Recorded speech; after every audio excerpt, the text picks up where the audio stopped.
And we're live. Welcome, welcome, welcome. Call me Shape. I'm in the building. Got a great show for you guys tonight. Whoever's joining in, shout out to you guys. I appreciate you. Let you guys all know about it. Um, we're interviewing the homie Logical Consistency. He's a vegan activist, young brother from the New England side. And we're gonna hear what he has to say. He has a great YouTube channel. I came across his channel and I really like this work. And so I was like, look, bro, got to get you on the show. And so this is kind of an impromptu live show. I don't usually do my lives on Sunday. You know, Sunday's Jack Morgan's day.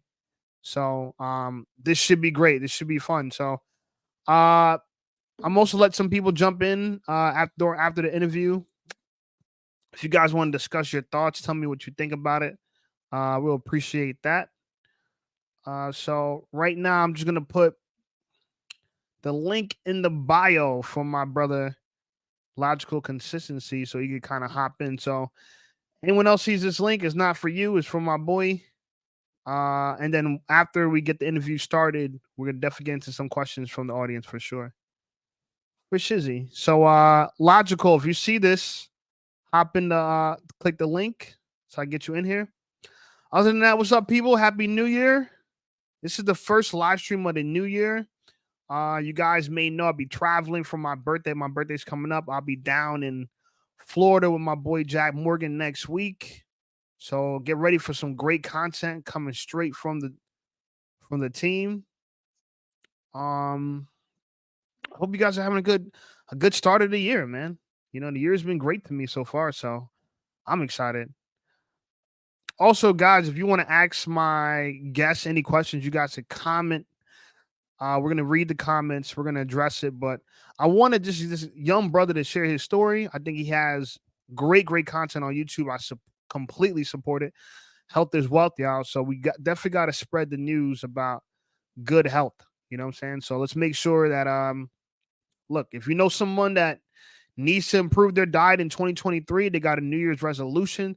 Tell them hop on this live, share this live with them, and maybe they're gonna figure out something they could do to lose the weight, right? Without doing something unhealthy, without the surgeries, without the BBLs.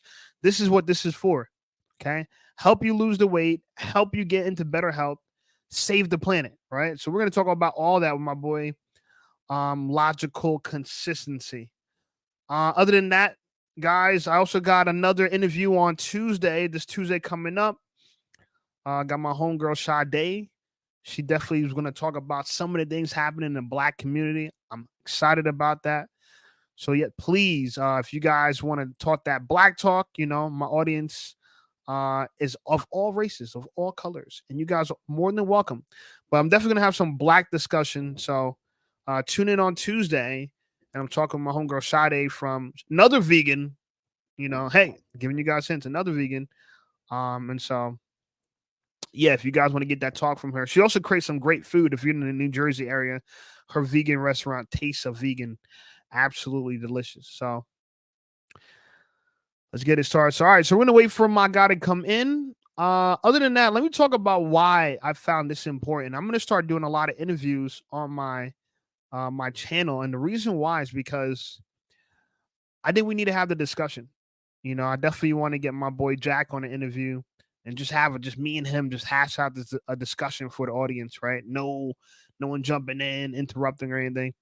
Because what happens is that there's a lot of interesting subjects, topics that we should cover as a community, right? And my channel is like the comment section of the shade rooms, like the comment section of spiritual world. It's like the comment section of Reddit, right? I'm here to have the discussion. We could talk about it. Okay. I'm not here as a guru. I'm not trying to sell you guys no courses just yet.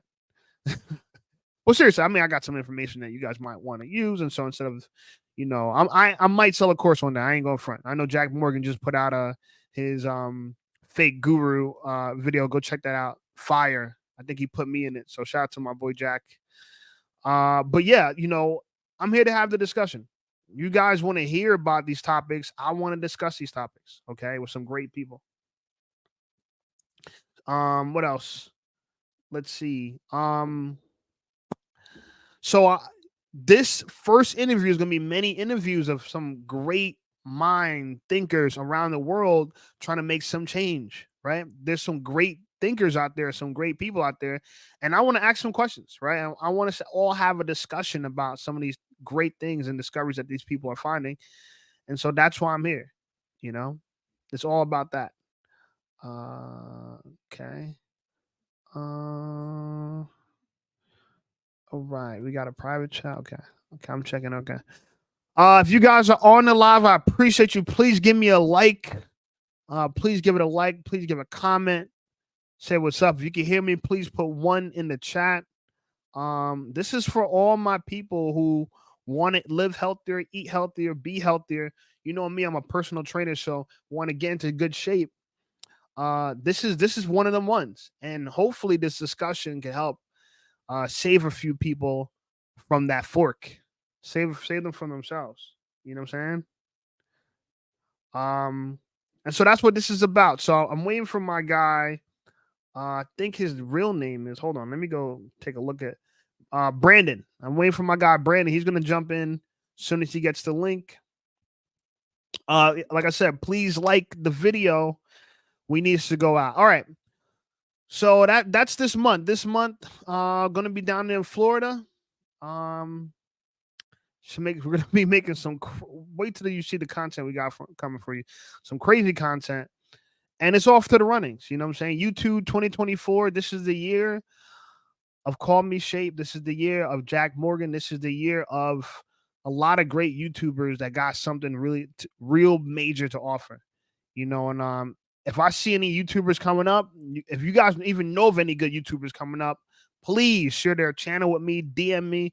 My Instagram is in the bio. It's all my ats are Call Me Shape. So at Call Me Shape, whether you're on Instagram, whether you're on Twitter, we got TikTok coming. So yeah, all my ats, just DM me, hit me up. If you know of any dope YouTubers on their come up, please share. Please share. Also, guys, for 2024, you see I did the background a little different, right? I got all these different color lights. Yeah, I'm on a straight super improve my content. You know, I've been getting paid for YouTube for the last 6 months. I appreciate it. YouTube's helping pay the bills, helping pay the rent. And so I got to reinvest this money into you guys. So I appreciate you guys who helped make this channel even possible to be at where we are right now. So we're still waiting for the boy to come in. I know some people like to make a grand entrance, right? Some people like to make a grand entrance. And so, you know, but it's all really about just, you know, like I said, having a discussion. So we're going to talk to Brandon about his channel, what he's doing in the New England corridor of things. And I think it's great. We have young people. We got young people spreading the message of eat healthy. You know what I'm saying? Health is wealth. So if you guys are just tuning in now, please give us a thumbs up. If you know somebody that needs to be healthy for the New Year's, share them this video. It's going to be great. Other than that, what's popping, people? What's going on? What's the word? Okay. What are some questions you guys want me to ask my guest? You know what I'm saying? I'm in.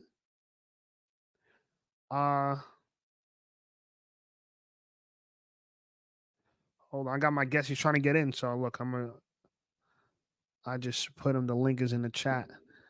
Yo, so Brandon, if he just hit me, if you're in this live, Brandon, just hit the link. I'll put the link in the chat. So check out the chat. And you're more than welcome to hop in. Okay, and then we'll get him situated. So yeah, guys, if you have any comments from my guests, please comment text in the live chat. We'll definitely try to get to your comments. Please be respectful. Let's ask some serious questions. You know, this is for your health and wealth. Can you go against animal abuse while being non-vegan? This is a great question. Moist Vegan, can you be against animal abuse while being non-vegan? I don't think that's a possibility. We're gonna ask my guest what he thinks about that. But Moist Vegan, shout out to you. I appreciate that. That's a great question. I don't think you could do that. Okay. Without further ado, I'm gonna bring my guy in, my boy Brandon. Like I said, shout out to him. He's coming all the way from, I believe, Massachusetts. Hopefully, I'm not getting it wrong. He has a great channel, Logical Consistency. If you guys have any questions, please ask him. But please give me a round of applause. Clap in your living rooms. Clap while you're watching the phone, and make a grand entrance from my guest of the night, my boy Brandon from Logical Consistency. Welcome to Call Me Shay. What up, brother? Hey, what's up, man? Do you go by Shape? I go by Shape. Yeah. Shape. All right, awesome. Hey, thanks for having me on, man. Appreciate you, bro. Look, I found your channel. I'm plant based. Been plant based for the last almost 8 years, and so I get a lot of interesting people popping up on my feed. You popped up. I decided to reach out to you because I just liked what you were doing. I thought you stood for something, and I want to hear your story. So we're just gonna, give you an interview, let you tell your story, what you're doing, what you're working on, and kind of give people an idea of why you are, plant based. Cool, man. Yeah, I'm essentially a vegan activist. So I've been doing that for the past. I've been doing it since May. So is that Okay. like 6 months or so? So yeah, I'm a vegan activist. I've been vegan for gonna be 7 years in March. Okay. So coming up, right behind you. And yeah, I mean the main goal is to get people to think about the impact of their actions, to get people to think about extending extending rights and extending moral consideration to other animals, not just humans. Right. So that's really the core of veganism is rejecting, human exploitation of other animals. Well, I think the best question to ask is how did you get to this point, right? Because my presumption is you used to eat meat, you're on a standard American diet, and then something happened that radically changed you to where you are now. So what's that like? What's that story? Yeah, so around the time I was around like 14 or 15, Hmm. I started getting into health, fitness, classic stuff. So I started just cleaning up my diet, the traditional way, Okay. instead of beef, eating chicken, instead of just chicken or rice, a lot of veggies, whatever. And as I started getting into it, I started to learn about the diet that would help me live the longest. Mm. And based on the best science, based on all the information, I came to the conclusion that whole food plant based, that's the one. So that's what got me interested in plant based dieting.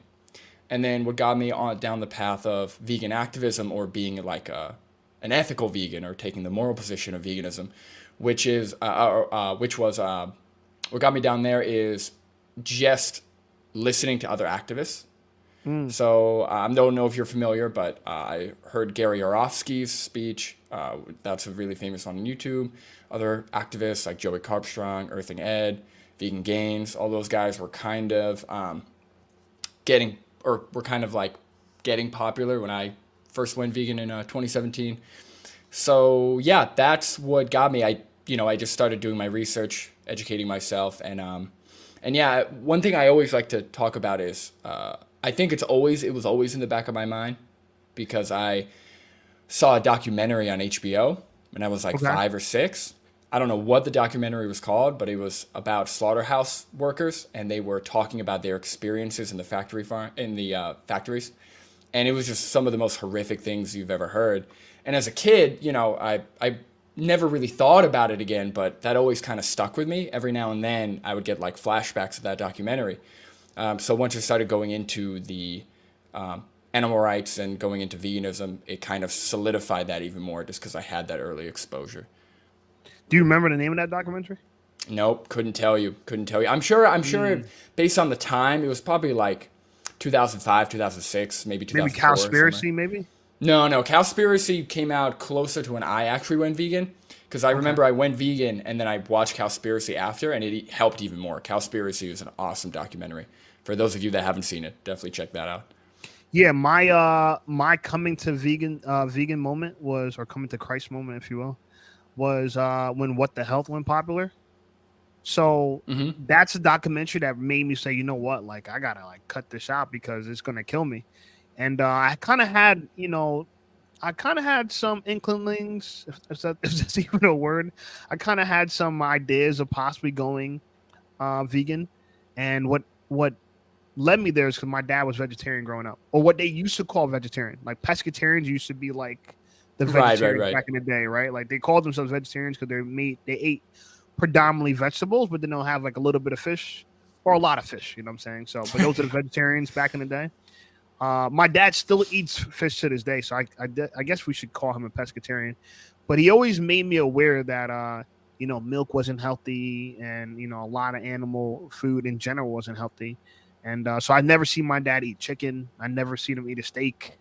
Um, so I never seen him eat like or bacon or anything like that my entire life. So I always one day I was like, all right, I'm gonna go plant based. And when one what the hell hit, it was like, yo, I can't look back. But and I want you to share some of your stories about this because going vegan when you don't know what you're doing could be deadly or a bad idea. And as a vegan, I could say that's the truth. There is one particular way to do veganism, and there's a million of other ways to definitely not do them. So, like, how was that when you transitioned? Did you get it right initially, or? Yeah, I mean, well, I always like when people bring up, well, you got to make sure you do it right or you got to do that. That's true. Just like with any type of nutrition, when I was eating a standard American diet before I even got interested in nutrition, I could tell you I was definitely doing that diet wrong, right? Even forget about the animal products, but just because, just from a health standpoint, forget about animal rights. That's why animal rights and the moral position of veganism is important. But Right. just from a health standpoint, the number one recommended diet by nutritionists or dietitians is Mediterranean diet, predominantly plants, but a little bit of fish or a little bit of animal products, whatever. So you can be healthy with those animal products. But most people who are eating animal products are severely uneducated in nutrition, and it's not necessarily their fault. The schools don't really teach you. I remember health class really taught us very little about nutrition, other than the classic food pyramid, which definitely isn't accurate anymore, right? So Was probably never that, accurate. yeah, yeah. So that's the thing is, when I first went vegan, I was already educating myself on nutrition. That was an interest of mine. Okay. So I did a lot of self-learning through YouTube, through PubMed, peer-reviewed studies, stuff like that. So when I did go vegan, I mostly got it right. I pretty much switched overnight. I just swapped my whole milk or non-fat milk for soy milk.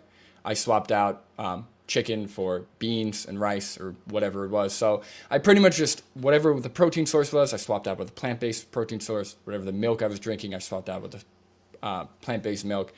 And then from there, you kind of learn from there, just like any other lifestyle change, I definitely didn't do it perfect at first. At first, you're taking out pretty calorically dense things. So at first, I dropped some weight, as most people do when they go vegan. So I lost some weight. Then I had to figure out what to eat more of to be able to regulate my weight. Then I was eating too little fat. Then I was eating, so just like anything else, you kind of take your time. I urge people to go vegan as soon as they can, but at first you're going to have to experiment. It's going to be an experimentation of what works, what foods sit well with you, what foods don't, and then making sure you're getting enough macro and micronutrients. So I'm glad. I want to stop you there. I'm glad you said that because when I first went plant based, I was not getting enough macronutrients, Mm-hmm. right? So I wasn't getting enough starch or fat, and so even though I do think the standard American diet is wrong, it gets calories right. So it gets you enough calories to kind That's of go true. through the day. Mm-hmm. When I switched to veganism, I was eating like exclusively leafy greens. I would just get up and like eat a bunch of greens, lunch, eat a bunch of greens, like salad for lunch, salad for breakfast, salad for dinner type of thing. And I got in a car accident. I was driving Wow. home late one night and I just was exhausted. I fell asleep on the road. And thank the Lord, I don't know if you believe in God or not, but there was a guardrail and I hit the guardrail, like kind of bounced off it and then bounced back onto the road and kind of just like snapped out of it and like was wide awake enough to drive home. Woke up the next morning, there's a big gash on my car. I called my insurance company, like, oh man, someone must have hit me last night. I got probably like a hit and run, told them this whole story, not realizing that, like, I was in a car accident. Hopefully they don't dig this up and use this against me for insurance fraud. But I didn't know. And then I had a recollection like a few days later driving by that guardrail, like, oh, I remember, like I like was dozing off and hit this shit. You know what I'm saying? And yeah, from there I realized that you can't just eat leafy greens. You can't just Right. eat broccoli and spinach and asparagus all day. You need to eat some calories. Hmm. So where do you get the bulk of your calories from? Yeah, one thing about that, if you went vegan, 8 years ago, I was, around the same time. I remember one of the most popular types of channels were the raw vegan channels or raw vegan. And that is, unless you do your research, it looks That's really dangerous. good. Yeah, Yeah, so all the raw vegans, they would post them eating, leafy greens and fruit, maybe some nuts or avocado every now and then. But for the most part, they were always on some kind of island or always like, in like some kind of swimwear, and they were eating all this fresh raw food, and they were like, look how great my life is. And that could be very compelling or very appealing to people who are uneducated about nutrition, but their heart might be in the right place. And then they go see that, and it's a very, very slippery slope to undereating, to having disordered eating, to it definitely is misleading. I in no way recommend a raw vegan diet. I think absolutely cooked not. foods and calorically dense plant foods are like essential to be able to do this diet, or to eat this way long term for sure. Go ahead. Right. So, like, I wanted to jump in and let's take some of these questions, but I'm going to ask you some questions as well. Thank you, everybody, for commenting in the chat. I appreciate you. Believe it or not, this is live is going really well, so I can't wait for the replay. So, please give this a like. My boy is going off right now on his journey. It's important. You guys don't realize it. In the future, people are going to look at veganism like, well, of course we eat plants. They're going to look at it like that. Like right now, Hmm. it's like you eat plants, you eat carrots. In the future is going to be very different. So we're ahead of our time here. So please support this, share this, and give my boy Logical Consistency a subscriber. You know what I'm saying? Subscribe to his channel. He definitely is doing the work. Here's some of the questions though people are asking. So maybe we could tackle them together. Moist Vegan said, "Can you be against animal abuse while being non-vegan?" Yeah, no, I know Moist Vegan. Moist Vegan is a supporter of my channel, so nice seeing you, man, or woman. So to answer the question, I don't think so. At least if you're educated on the topic, I think that from spirit, if no one's ever educated you, if you've never come across any information, I think you could be against animal abuse while still eating a burger, right? If you don't know any better. But I think once you are educated, once you do know where your food comes from, how or where your food comes from, or that's the flesh of an animal, and the amount of abuse that's involved in it, I don't think so. That would be a contradiction in my book. Mm, yeah, that's a good point. We got another question here. Let's see who shows this. Recommended dose says death on a factory farm. Maybe I think he's trying to guess The what. documentary, yeah. Yeah, is that it? I have no idea. I gotta look it up. Yeah, I keep telling the story without any knowledge of documentary, so I'll find Do that. you know who this is too? Recommended dose. I do. Yep. He's on my Okay, channel a good. lot. Hey man, good. You got the supporters out, man. That's what we want to hear. Got one of my supporter, Yanina Yisrael. She says yes, she agrees that you can. Yeah. So shout out to her agreeing with Moist Vegan who said that about animal abuse. Because you know what it is. I'll tell you the honest truth. Most people are against animal abuse, but they still eat meat. Hmm. It's just it's they're conflicted, Yeah. right? They're conflicted. I like the phrase. I remember like when I used to eat meat back in the day. There's a phrase like you don't want to see them making the sausage. You know what I'm saying? Like you don't want to Hmm. see how they make sausage because, bro, you're gonna be grossed out by it, right? All the parts they discard, right? All the tissues that they discard, they throw it in a blender, and then they make the sausage out of it. And by the way, it tastes great, but it's just awful.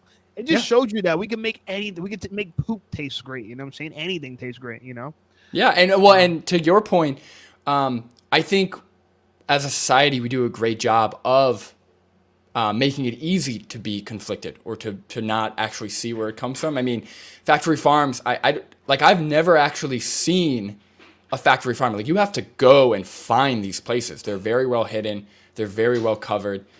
So you really have to scope out these places. You don't have to do the same thing with farms or gardens or anything. Like when you're looking like factory farming, if we were honest, everybody would be shown factory farm footage, right? But they're not, because otherwise most people would probably already be vegan. So that's the thing is we do a very good job of as a society of covering it up for sure. Yeah, and I think there's laws that protect like the videotaping and putting out articles about factory farming. And yeah, if you go on some of those like Tyson plant, these different big agriculture, meat agricultures. And I don't even know if that's a word. I'm just talking at this point now, guys. Meat agricultures. Uh, but if you look at these different meat companies, they've definitely teamed up with lobbyists to pass laws in their favor that kind of would Hmm. still keep the public the wool over their eyes, so to speak. We do have some more comments here. Let's get to these comments. I'm just kind of go through them. I'm appreciating all you guys. Yanina says, my mom was a meat cutter. What does that mean? What's a meat cutter? You know what that means? I'm assuming it's a butcher, like somebody Okay. who yeah, cuts up the.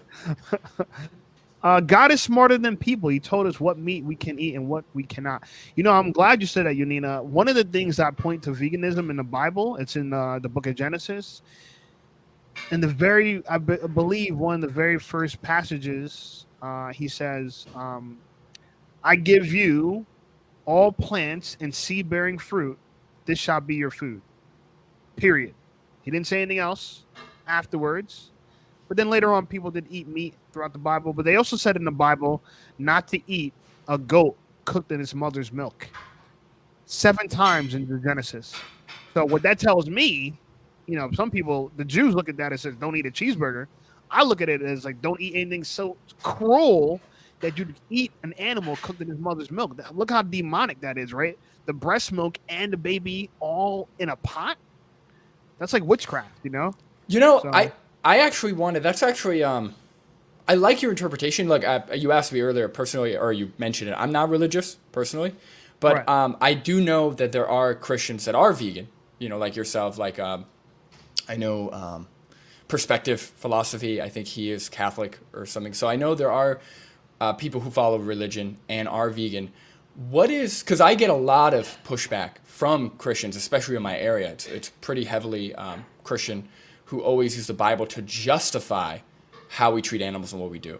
So it's nice, kind of refreshing to hear you interpret it and actually use the Bible to kind of lead you to veganism a little bit. So Yeah, I think the Bible completely supports veganism.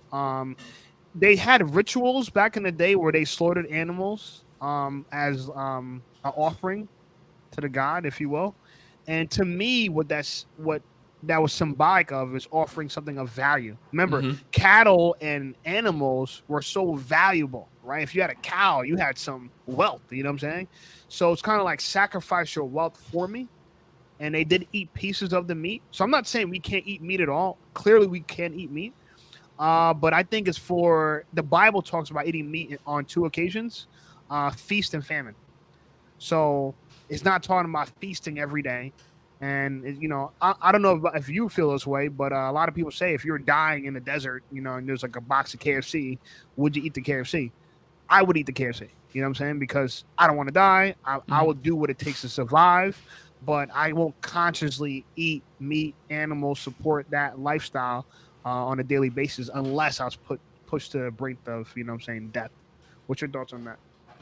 Yeah, no, I mean, I think that when we're talking about like morality, philosophy, I think taking another life to preserve yours is an interesting question, right? I think I don't think we all know the answer to our existence or why we're here, but I do think that if I was on an island and the only option I had was animal flesh, I think I probably would to preserve my own life.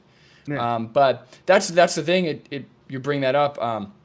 That's what most people in our at least modern society, especially in the United States, we're not in that situation, right? And I Right. think that's the core argument of veganism is, now that we have the technology of fortified food supplementation, that we have food security, why would we continue such a cruel and unnecessary practice? It just doesn't seem justified to me. And it's not the most healthiest thing you could do. I want to eat the most optimal diet, all right? Humans, if we were designed to eat meat, I think we should. It's like I'm not telling lions not to eat meat, right? I'm not telling hyenas not to go hunt in the wild, right? I'm saying that it's not the diet designed for humans. Ultimately, not the I optimal diet. You know?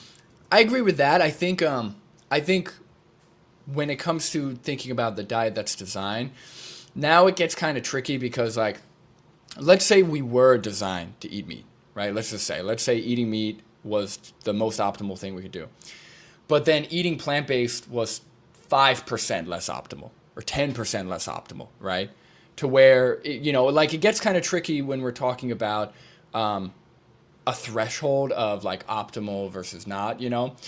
So that I would definitely be a more nuanced conversation. But I think the benefit here when we're talking about veganism is not only is it like a logical extension of most people's values, which is against animal abuse, wants rights in place to protect others who can feel abuse and feel suffering, but it actually ends up being the most optimal diet based on the best peer-reviewed research we have anyway.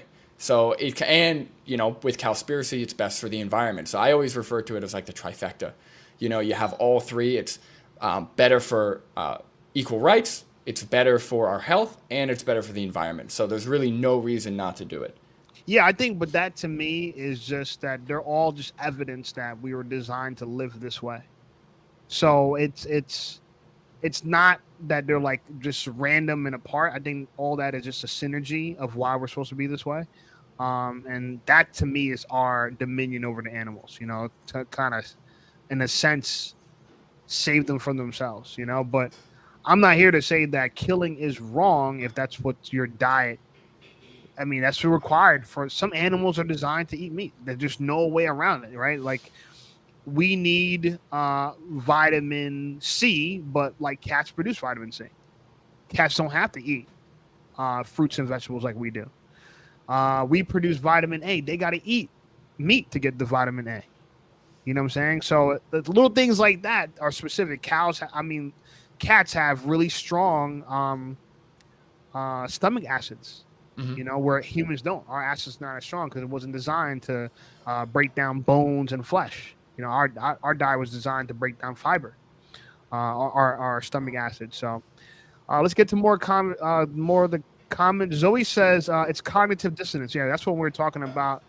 People can eat meat, but also not realize like, hey, like that's a living thing. Like I remember I had a box of chicken wings, and it's like the last time I ate. This is literally the last time I was going to eat chicken wings. I ordered from the Chicken Shack a box of chicken wings, and I kept looking at the box and like, yo, this is just like a fried animal parts, like animal legs. Like this is someone's legs they used to walk with this shit. Right. Like it just felt gross. I imagine like a rooster running around, and I'm like, yo, I can't be biting on his leg. You know what I'm saying? Like that's gross. So yeah, that's when I was like, I literally bought a fresh box and just threw the whole thing away. So I said the hell with that.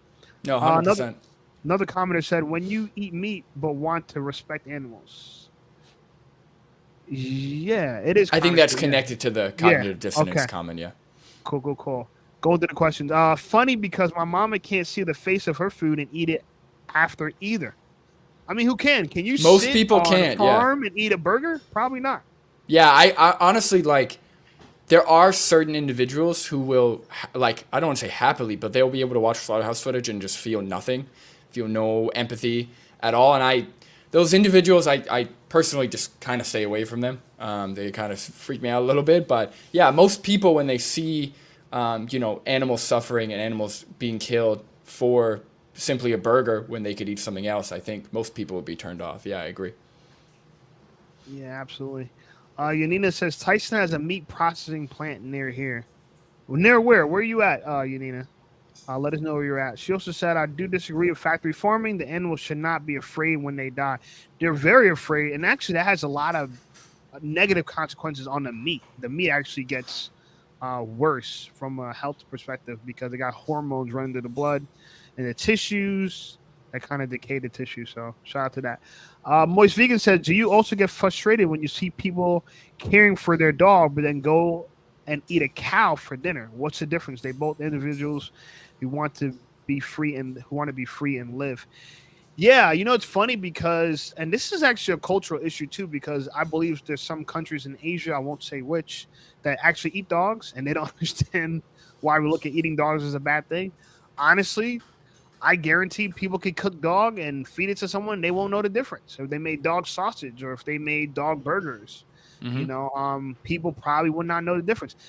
Listen, flesh and flesh is outside of like when we talking about like land creatures, our tissues are very, I'm not saying they're not different, but they're very similar. We're different than sea creatures for sure, but land creatures are very similar. What's your thoughts on this, Moist? Logical. Yeah, one of my favorites is when I'm out doing activism and I have somebody who has a dog with them. You know, when Mm, they have a dog and they say, "Why should I be vegan?" And I say, "Well, would you eat your dog?" And they mm. go, and they kind of like, I could see it click in their brain, like, no, of course I wouldn't eat my dog. And I go, that's why, that's why you should be vegan. Like, why eat one but have such an aversion to the other, right? Now I know there's like social reasons or personal reasons, you know, you have a connection with a dog, whatever.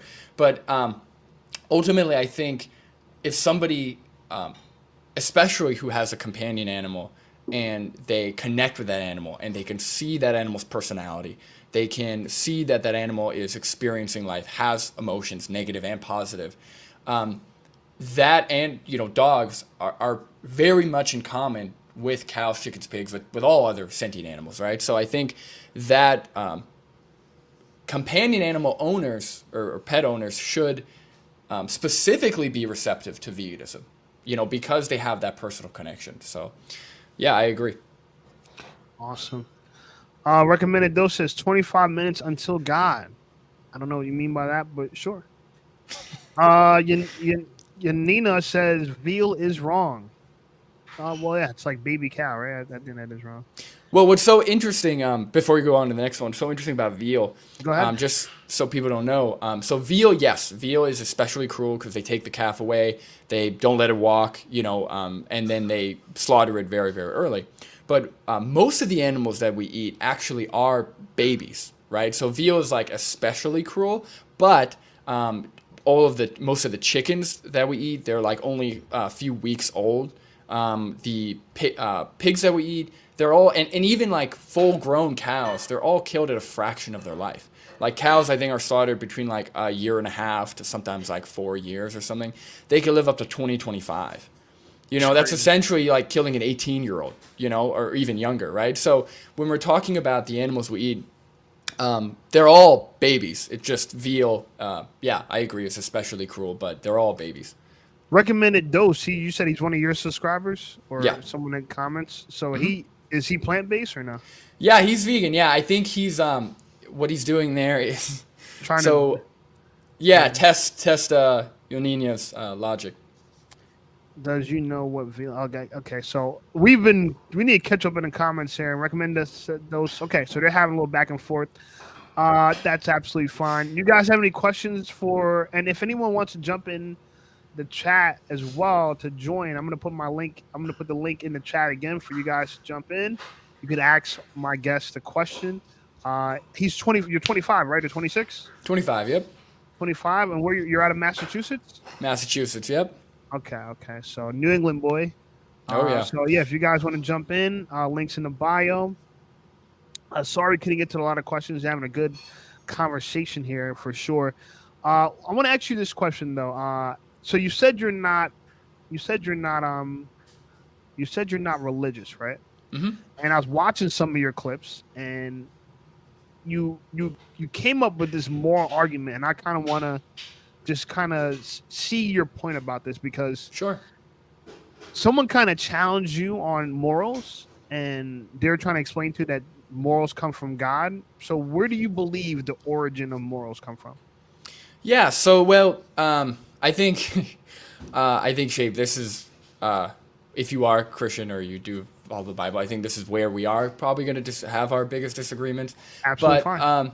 but but yeah, I have uploaded some Christian content. I think the biggest issue I have with religion, right? Because we could speculate where our origins come from, right? Is it from God? Is it from evolution?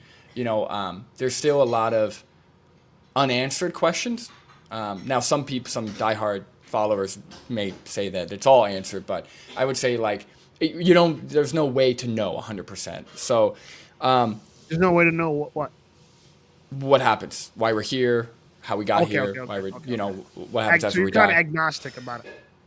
Yeah, I would say I'm agnostic. I would say that based on what I know, I'm leaning more towards atheist. But yeah, there's no way. I'm not going to say for sure that I know exactly what happens. I don't think anyone could say that.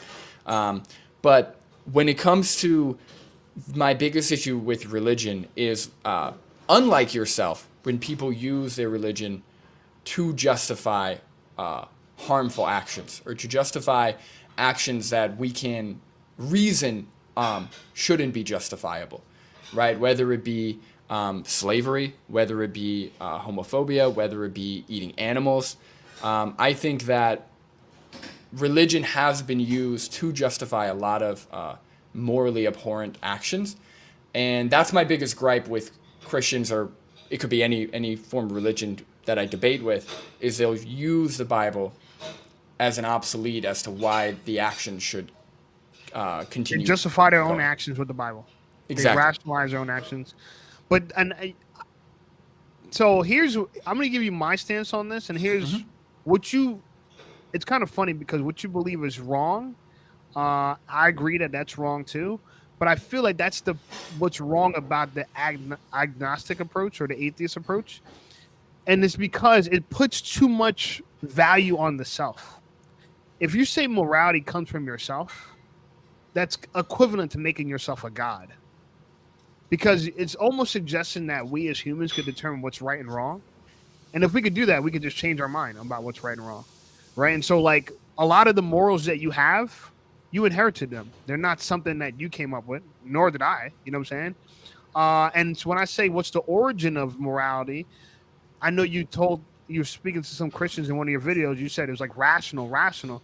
Man, we rationalize slavery. We rationalize killing animals. We rationalize to this day raising 80 billion, something that me and you would never do if we're running the world, right? We wouldn't raise 80 billion animals just to slaughter them. You're wasting a bunch of money, resources, land, and you're killing people. It's like all net negatives, right? It makes no sense, but people have rationalized it because they believe they need protein, right? And that's a myth too. That's one of the myths about health, is this idea that we need so much protein. That's a myth. But so my pushback to you is just to say that the origin of morality is from God. And the idea is this. I'm alive, you're alive, right? You're alive, I'm alive, okay? We have what I would call a right to live. Who gave us our right to live? Our creator, right? Not another man across the street. So a man can't take your life because he didn't give you the right to live, therefore he can't take away your right to live. That's immoral. Well, who gave you the right to live? Well, you could say your parents. Well, who gave your parents? And then your ancestors. If you go down the road, whoever created us, they gave us the right to live. And to live, you need three faculties, right? You need life, liberty, and property. These are called all natural laws. To defend your property, that's natural law, that's self-defense.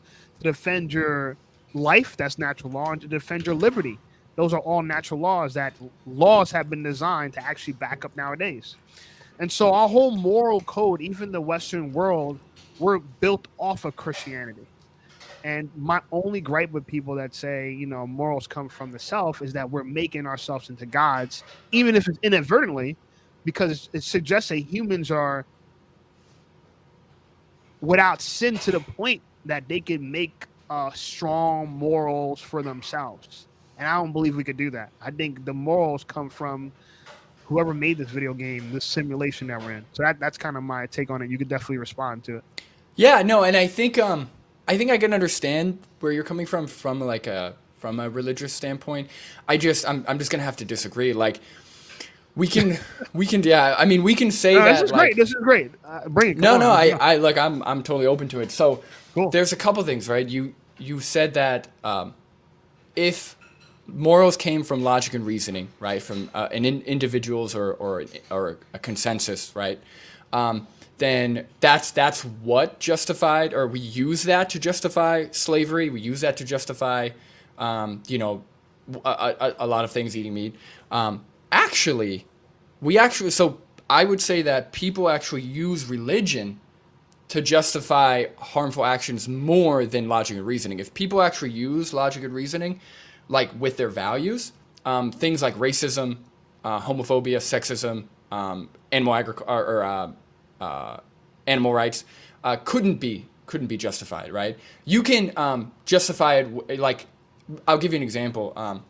If you look at World War II, the Germans, they believed in the Aryan race, right? And a huge motivator behind that was anti-Jew, right? They believed that white Aryan race Christians, not Jews, Christians, were the true race, and everyone else was essentially, garbage. We look at slavery. I actually heard about this one really interesting argument. I don't know if you're aware of it, but I watched a video with Cosmic Skeptic. I don't know if you know him, versus Ben Shapiro. Ben Shapiro, you might know Ben Shapiro. And he was asking, so most Christians believe that morality is objective, like you, right? That it comes from one sole place, God, right? And Cosmic Skeptic was asking him, okay, so if that's true, then everything in the Bible is solid, right? So it's unchangeable, right? The Word of God we have to follow to a T. But in the Bible, it actually gives instructions for how to treat your slave, right? So it gives word-for-word instructions on how to treat your slave, how long they're allowed in freedom after they get married, do they come back. And Ben Shapiro goes, no. So back then, God was giving instructions for the time, but now we've learned that we don't have to do that. But that's exactly what subjective morality is, right? So subjective morality is, as we get smarter, as we get more wise, as we have better science, we're able to actually change our stance on things, right? And to say that, like, let's say God did put a set of moral laws, right? Pedophilia is wrong. Racism is wrong. All these things are wrong. Let's say he put that moral law in. I just can't see how a God who has those moral laws would then allow all of the actions that has taken place, sexual assault, pedophilia, racism, homophobia, sexism, which God is against homosexuality, so that's a whole another thing. But, I just can't see how all of those events could happen under the worldview that a God is in charge, or a God has put in those laws. Does that kind of make sense? Yeah, but it absolutely makes sense, but it's a false assumption. The assumption that God wants to prevent all evil and cause all good. That's not the claim of God. And when you look at the book of Genesis, where Adam and Eve, they ate from the tree of the knowledge of good and evil, that's kind of where we are now about rationality. Good and evil in some respects don't exist. It only exists in the human experience. When an animal tries to kill you in the wild, you fall off a cruise liner, you know what I'm saying, going to Hawaii, and you're on a cruise ship, you fall off and you get attacked by some sharks. And I don't know if this actually makes geographical sense. I don't know if there's going to be sharks by a cruise liner, but let's just say there's sharks by a cruise liner. The sharks are not trying to eat you because they're evil. You get what I'm trying to say? You might feel like the process of getting eaten alive is evil and is torturous, but they're not doing it because they're evil. In fact, they're eating what they have access to. Yeah. The only things that are evil are humans. Humans are actually the only evil things. Yeah, I mean, I think that we could torture you for torture's sake. I just want to make a point here. Sure, go ahead. If you don't mind, have the floor. Because I want to make sure I listen to you carefully, and I want to make sure I respond to some of the things you said. And so, in that topic about and I watched that interview. That was a great discussion with Ben Shapiro. He got defeated on the moral relativism point, and I agree that that's a point that's hard to defeat. Here's what I would say: as far as slavery, I think we have slavery today. We just don't have. It doesn't share the same name. But slavery is, for many respects, no different than employment. We are debt slaves. In fact, we have a worse form of slavery because at least slaves were paid. back in the day. And we think about the modern slavery in America, but the slavery of the Bible wasn't the slavery of America. You're a slave because of your race. There was no racial slavery in the Bible, right? You're a slave if you're a captured prisoner of war, and that's what usually happened. So slavery back then was more about there's a group of people who had resources and could take care of people, and a group of people who didn't have resources and needed to be taken care of, and the people that needed to be taken care of were slaves, right, or indentured servants, that type of thing. And there were laws about how to properly treat slaves, like you're describing in the Bible, right? How to properly and so there was a morality towards slavery. Now we look at slavery as wrong, and I understand why we look at it as wrong. I'm not saying it's right, but I'm saying just because we call your 9-to-5 employment doesn't mean it's not slavery. You know what I'm saying? And the reason why I'm saying it, if you compare the two, the difference was if you're a slave, no matter how much money you had or not, you always had a place to stay and food to eat. Nowadays, when you're a debt slave, that's no guarantee that you're going to work hard and have a place to live and food to eat. You could be poor and working. And so, like I said, it's a different kind of slavery now. So the Bible, in my opinion, if we had to translate it now, the word slave might be equivalent to employee, to be very honest with you. And that's not moral relativism. I'm just trying to compare the actual circumstance and not looking at the nominal word and getting confused. Sure, no, and I can understand. I mean, we could argue about our economic system as well, but when it comes to, I think while there are definitely flaws with capitalism or economics, the 9-to-5 kind of path, it definitely, I'm not owned by anyone, right? And we've recognized in our system that it's wrong to own another person.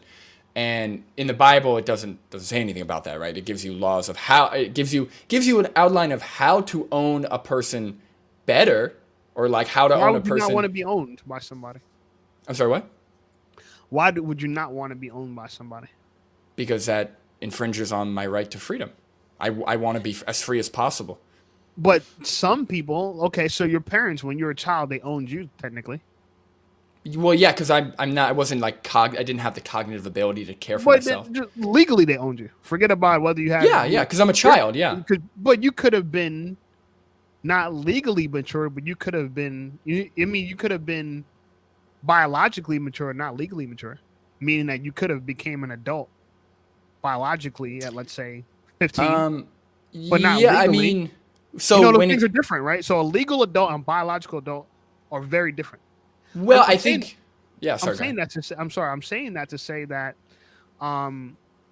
if we compare your parents to owning you as their child, you're their son. Mm-hmm. Okay. Yeah, you weren't free, but you were taken care of. You were looked after. Uh-huh. This idea that someone doesn't own you might sound good. In the future, they're talking about you'll own nothing and be happy, right? That's kind of the slogan of the one world, the one world order type of people. You own nothing and be happy.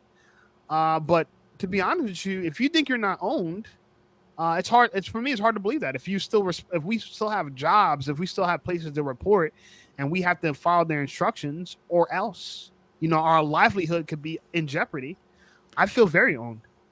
So right, but would you say that? And I mean this as a respectable question, because I find what you're saying very hard to believe. Like, are you comparing like your position to one of like maybe like an African American slave who was owned by a white person who was? Remember, the slavery wasn't that. That's modern slavery. That's not the slavery in the Bible. So that's why I won't use that as an example, because even slavery outside the world never been that way. Okay, so let me use the Bible. Yeah, let me use the Bible example. So let's say prisoner of war. So are you comparing your situation to somebody whose land was conquered, whose probably, wife, mother, their child was taken away from them, and who was forced into labor because their land was conquered? Like, we're talking about like very barbaric, like even though there's like instructions on how to treat them better, we're talking about people who were independent, who did maybe have their land, who were living their life, had a wife, had a child probably, or many children. And then people who conquered that land legally were allowed to own them, take away their freedom, force them to do forced labor. Like, yes, again, like I think our economic system, obviously the whole 9-to-5 thing, it definitely isn't ideal in a lot of ways. But the fact that we at least have the freedom to be independent. If we do have a job, we can make our own money. We can have our own place. Like in terms of myself, I do have to work. You know, I need money because we need resources. But I can go and do anything I want. I don't have to. No one's hovering over my shoulder. Nobody is beating me. Nobody is forcing me to do any labor. Besides, you know, I having to make that money, which again, you know, we could argue about how that can be improved. But yeah, I'm just, I don't think even if being owned by the nicest person, right? Let's say you had the nicest slave owner ever. The point is they're still treating you as property. You're still their property. But And I you're just can't get expensive behind property. You're expensive property. And listen, I'm not saying it's ideal. All I'm trying to say is that slaves back then, no matter how much money they had a place to live and food to eat. And if you look at people in the modern times, that's our biggest expense, our living expense and our food expense. Those are large expenses. So think about how different life would be if all those expenses were covered off the bat. And that was slavery back then. Well, So but that would be and the also next. Yeah, slavery sorry, go had ahead. mobility. I think, like I said, it's hard for us to separate the connotation of slavery from back then to modern times. So we think about sinks and coloreds and Jim Crow and, you know what I'm saying, weapons and stuff like that. But that was a cruel type of evil slavery that existed, right? And there are also obviously people mistreated slaves. I mean, people just mistreated people. Forget it. You don't need to be a slave to be mistreated. You know, so but the point I'm trying to say is that we in fact are slaves. And I was telling you before that you said freedom, right? You mentioned freedom. God gave us, and you don't believe in God, but I think you could agree with the sentiment, life, or something gave us life. We have life. And in order to live, there's faculties required to live, such as your right to your life, you know, liberty, that's your freedom that you're describing, freedom to go here and there, and property, right? Property means, you know, if you have a life, you know, life doesn't sustain itself. You need t-shirts, food, resources to sustain yourself, and you can't go look for these resources all the time. Once you build, you know, a tent, that's your tent, right? That's you can't just be building new tents every day. So I'm saying that to say that in America, there is no private property.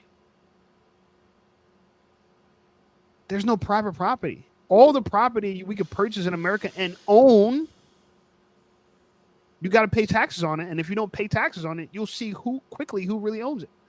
So that's what I'm trying to say. These concepts that we have, they're freedom and nominally freedom. The term looks like freedom, but in its actual, when you look at it from the actual circumstance of it, it's far from freedom. We're far from free. Yeah, I mean, I could agree with the sentiment of our current system is flawed, and we definitely should. We have the resources, we have the ability to better that and provide even more freedoms. I'm 100% in support of that. I think that food, water, shelter should be basic human rights. You know, I don't think that we should have to work and live paycheck to paycheck just to be able to afford those basic things. You know, I think that in America we try and fix that gap with food stamps or welfare or different things that end up not working. You know, you still end up in debt. You still end up not able to catch up. So yeah, I agree with that, but I'm gonna have to disagree with the sentiment that we're still slaves like we were back then, or in a sense that some aspects of biblical slavery were better than our life now. I mean, I can't agree with that, but we might just have to agree to disagree. The fact that your living expense and your food expense is covered, that is advantage. I mean, No but you what time couldn't you're talking you about, no couldn't matter go who you're talking about. anywhere. Yeah, you Huh? couldn't go anywhere. You couldn't have women. People You can couldn't. go anywhere, but they can't afford to go anywhere. You can't just go to Mexico because you want to. You're free to go, but you're Yeah, not free to go there for free. that's So true. Yeah. listen, I'm not defending slavery, but I just want to make sure I make the argument that we've romanticized these things, we embellish these things, you know. And the reality of it is that slavery back then was nothing like the slavery we think of now in modern times. It wasn't race based, right? So it wasn't based on racial, even though there was a race element to it from a warring tribe standpoint, you know, your tribe versus my tribe, that type of thing. But all I'm saying is that you're free to do things, but everything costs. And so in order to get money, what do? You can't print it. You got to work for it. So technically have to earn everything. You have to earn your living. But it And was the same way back then. So like back then, you still had to have, whether you were a sheep herder or you sewed clothing, like you still had to earn things of value and barter and trade or sell once they came out with currency. It's just that you had people who were working, and then you had people who were forcing others to work for them. So it even though, like, yes, biblical slavery the context might have been different than modern slavery with African Americans and the slave trade, the actual how it looks is very similar. You're essentially dictating what somebody can and can't do. You're forcing them to usually do the manual labor that you don't want to do yourself or you don't want to pay others to do. You're getting free labor, which then gives you more value. So that way you're not getting free labor. You're not getting free labor. Labor always costs people, because you got to provide shelter and food. Look, I'm not defending slavery. I know, yeah, I don't know, man. I don't know if you're. I was just trying to make the point that I think Ben Shapiro didn't make. I'm not trying to defend slavery. I'm not saying it's right or wrong. I'm not trying to defend the Bible, but I'm just trying to say it's hard to look at modern times and our labor and labor market and not consider slavery, but a worse form of slavery, one where you get paid, but you're not provided for. Like, they don't have to provide you living quarters. So when your income, for what we have right now in America, where the prices, home living costs are going through the roof, but your income, you know what I'm saying, it's not going through the roof to match it. Where, like I said, when you were a slave, there was no your living costs is going up, at least not to you. You know what I'm saying? So you could not do certain things. You can't do whatever you want in your job. I got a job. You got a job. I can't just do whatever I want. Right? I have to follow rules. And if I don't follow those rules, I'm cut off. And if I'm fired, I might lose my livelihood. And that job that fires me is not going to give a crap. I don't got a place to live. Your slave owner gives a crap where you live and if you have a place to live. Right, that's what I'm saying. Okay, I mean, we can just stop it there. I don't know. We're going to put you in the smallest corner. Even back in the days in American slavery, a slave was one slave will be equivalent to what, $30,000 in American money right now. You think anyone's going to let $30,000, you know what I'm saying, like, waste away? Well, actually, they would most likely force them to breed to create more slaves. So it's way more barbaric than I think you're chalking it up to be. Like, if you did have somebody who was a very good slave, guess what? They're not off the hook. They were most likely forced to reproduce, so that way they could have their baby taken away and then be put back into slavery, or they were forced to work grueling hours with manual labor more than any other slave, because of how how good they were at being a slave. So like, I can understand. I think we poor economics though, but like, to me, there's poor economics, and I'm not saying slavery is right. I'm not saying that. So let me get off that horse while I can. But I'm just trying to say, to me, I think we're debt slaves, and you might not think we're debt slaves. Fair enough, but I think we are absolutely debt slaves. No, I would agree that we definitely are in a poor, like, the economic system we have is coming to a halt here. I think it definitely isn't working that efficiently. I think that, like, myself, I have debt. My fiance has debt. I'm sure you have debt. We all have debt, and that's less than ideal. And there are every day you work up in the red, right? You kind of wake up in the red, trying to buy back your freedom. And then when you get your freedom, let's say you want to buy a house, you're in more debt. You're never fully free from labor. Sure. No, I agree with that. I just would say that the system we have now, I've got to have the sense, is exponentially better than another individual dictating every move I make and me working grueling manual labor for hours. And then I can't have a wife. I can't purchase my own product. I can't even make money. At least now we have the power to educate ourselves. Like, I'm doing YouTube that I could start making money from. You're making money on YouTube. Like, these are freedoms we have that if we were owned, if we were slaves, yeah, we have a place to live, sure. And we have food, probably the most basic food, the same thing every day, the most bland tasting, because we're not getting the chef cooked food, right? We're going to get the most basic, oats and water probably. So yes, we did have a place to live, but I think what we had definitely does not outweigh all of the restrictions that slaves had. So I've got to disagree. They had some restrictions, I do agree, but they had mobility. Slaves became all types of people in society. They didn't just stay a slave. After slavery was was, yeah, after they were No, I'm free. talking about slavery back in Jesus' time. They had mobility. You weren't just slave was a transitional stage. You didn't just stay a slave forever. If you read the ancient books about it, even books from like the 1700s, 1600s, they talked about these concepts. You know, where you were, and indentured servant is a word they start using more. But that's essentially what slavery was, indentured servitude. Anyway, well, let's get off the subject. We're not here to defend Ben Shapiro. Good chat about it. Appreciate you, making some good points. Let's get off this though. I was going to also tell you about the reason why I don't want using rationality for morals is because I learned this in college. It's one of the best things I learned in college. And I had a professor, philosophy professor. He said, there's a difference between logic and truth. You ever heard that one before? There's a difference. I haven't heard that one, but yeah. If you want to explain it, yeah, go ahead. You ever heard of syllogisms? I've heard the word. I couldn't give you the definition on hand, but I've heard the word, yeah. So if I made a syllogistic argument, you wouldn't be able to interpret what that was? Nope, not offhand. I'd have to look up the word syllogism. Yeah, syllogism. Good word. So he used this to describe his point. Now, logic and truth are two different things. That's the main point. Logic might be the way we arrive to truth, but not all logical things are truthful, and not all truth things are logical. Here's an example, right? If I say, here's a syllogism. Syllogism works in like steps like this, right? So if I say, all birds fly, right? And all birds fly and all birds have wings, right? And then I say a penguin has wings. That'd be step 2. And then step 3 would say a penguin has wings and can fly. That's a syllogism, right? So it's three statements in that.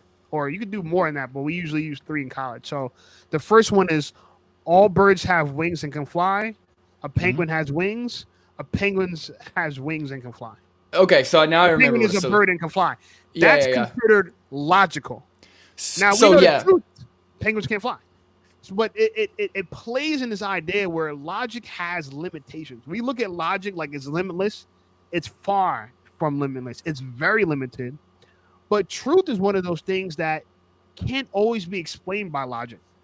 However, humans, because of our capacity, we only have a limited capacity to learn and understand the world. We just don't have the capacity to understand the world in a real deep way. But we do have logic, which is our only resource towards truth. And it helps us use this kind of deductive reasoning to come to some axioms, right? Some basic principles of life. But those principles stand without our logic. Our logic is just our way of trying to discover what actually exists already. Yeah, so I looked it up. Now I remember what syllogism is. When it comes to truth, right? So that when we come to discovering facts, science, obviously, like logic and reasoning, when it comes to argumentation, is important. But you can't have argumentation. Like, for example, you could make a syllogistic argument. That doesn't mean it's a valid one, right? So, for example, the argument but it could be a logical one, though. So just because something is logical doesn't mean it's valid, right? You could have an invalid logical argument. And that's what we call truth. And that's what we call truth. So what you're using is, I'm going right down that path. Sure. Just because it's logical doesn't mean it's true. Sure. Yeah, you still, so like you could have a logical argument. Yeah. So like, for example, in the case of a syllogism, right? So it's actually 2 statements and a conclusion. So for example, if P then Q, that's the first statement. If Q then R, that's the second statement. Conclusion, if P then R, right? Because what you're saying is P is connected to Q, Q is connected to R, therefore P concludes to if P then R, right? So in your case, like you said, if what up, Mr. in the house? Shout out to Mr. So I got some of my okay, nice. So ones in the building. Like you mentioned, like all birds have wings. Animals with wings can fly. Therefore penguins can fly or something because it's a bird, right? Something like that. So in that case, even though like in the syllogism, it might be like like it might work, it might fit in the syllogistic argument. It would be an invalid one, right? Because the one of the statements is not true, right? So you still need truth in arguments. Like that's why somebody, even though the argumentation might be like consistent, if they're lying, like if they're not telling the truth, then yeah, you can. It's not a valid argument, right? But So logic is how we. The point I'm trying to say is logic is how we arrive at truth. But even with our best logic, we still might not arrive at the truth. well, I would say science is how we arrive at facts. So like for example, I mean, whether you call it like these things are all nominal, but science performs what the scientific method, which is a logical syllogism. It's a syllogism too. It makes inferences based on some presumptions, and that's what theories are, right? And these ideas, what a theory and a thesis are. We don't know what the truth is. We're trying to discover the truth. We don't own the truth. The truth just exists, and we're trying to rationalize the truth and form logical conclusions towards it. You agree with that, right? so it depends on what context. So like for example, if we're talking about nutrition, right? Like we can study nutrition. We can use science to study, to do blind control trials, to look at epidemiology, stuff like that. You can't discover nutrition with logical arguments, right? You can make an argument with the science we have about nutrition, right? With the knowledge we have about nutrition, then you could form that into a logical argument towards a conclusion. Like for example, because of all the knowledge we have on plant-based diets, I can make an argument, well, if you want to be healthy, plant-based food is healthy, therefore you should be eating plant-based if you want to be healthy, like something like that. So we can, but how I know that plant-based eating is healthy is with science, right? Tests, like I said, controlled trials, observational studies like epidemiology, stuff like that. But when it comes to morality, right? Morality is a concept, right? It's a concept of how we should be treating one another. And I don't think there's enough evidence to show that morality exists separate from a human mind, right? Because when we're talking about morality, that would objective morality, that would mean that separate from what anyone thinks, separate from the existence of humans, that would still be true. And I just don't see how that's possible. Even if God, sorry, go ahead. Go ahead, finish. My bad. I was going to say, even if God put forth a law or laws for morality or rules for morality, that's still his subjective laws, right? Whoever God would be or whatever God would be, that is still subjective to them, right? They are still putting that in place. It's not like gravity, where no matter if there's dinosaurs on the planet, there's humans, there's nobody on the planet, gravitational force is going to exist, and we could test it, and we have theories and formulas for it.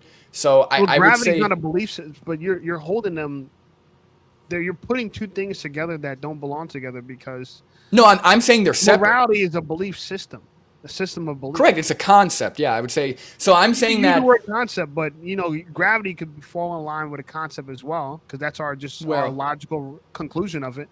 But we could say the truth of gravity could be God's pulling you down. You know what I'm saying? I mean, that the truth behind it all, we don't know. We can't see it. It's an invisible force. Gravity is supernatural. You can't really measure it. It just exists, And so whatever the reason why we have gravity that's a different thing, but we just have a theory about it and we just have a conclusion about it.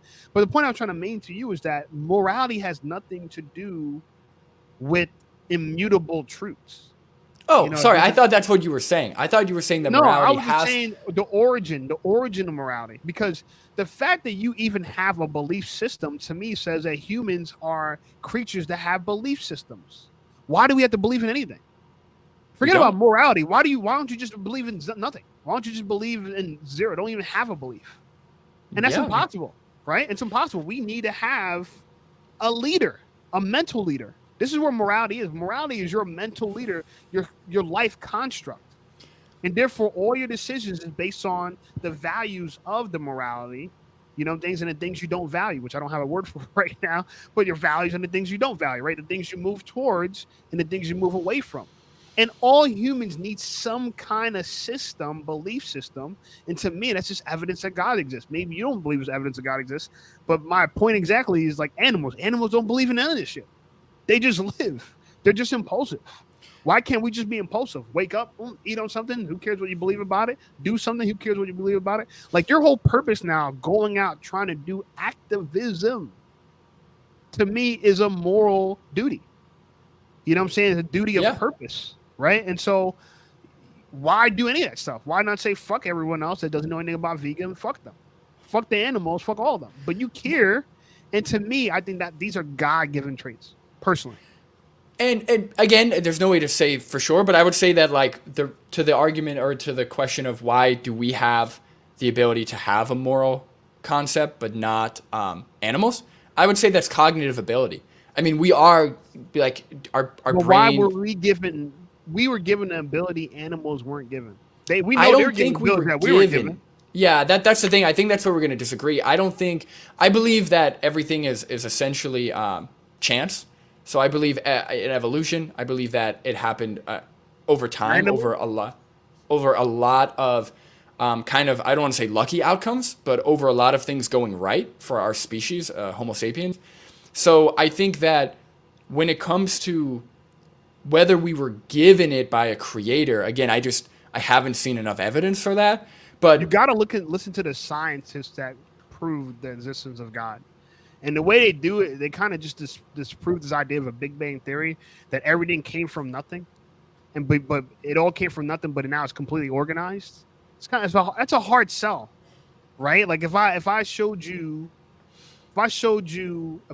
a future human, let's say 10 years down the line, I'm like, look, here's a Honda.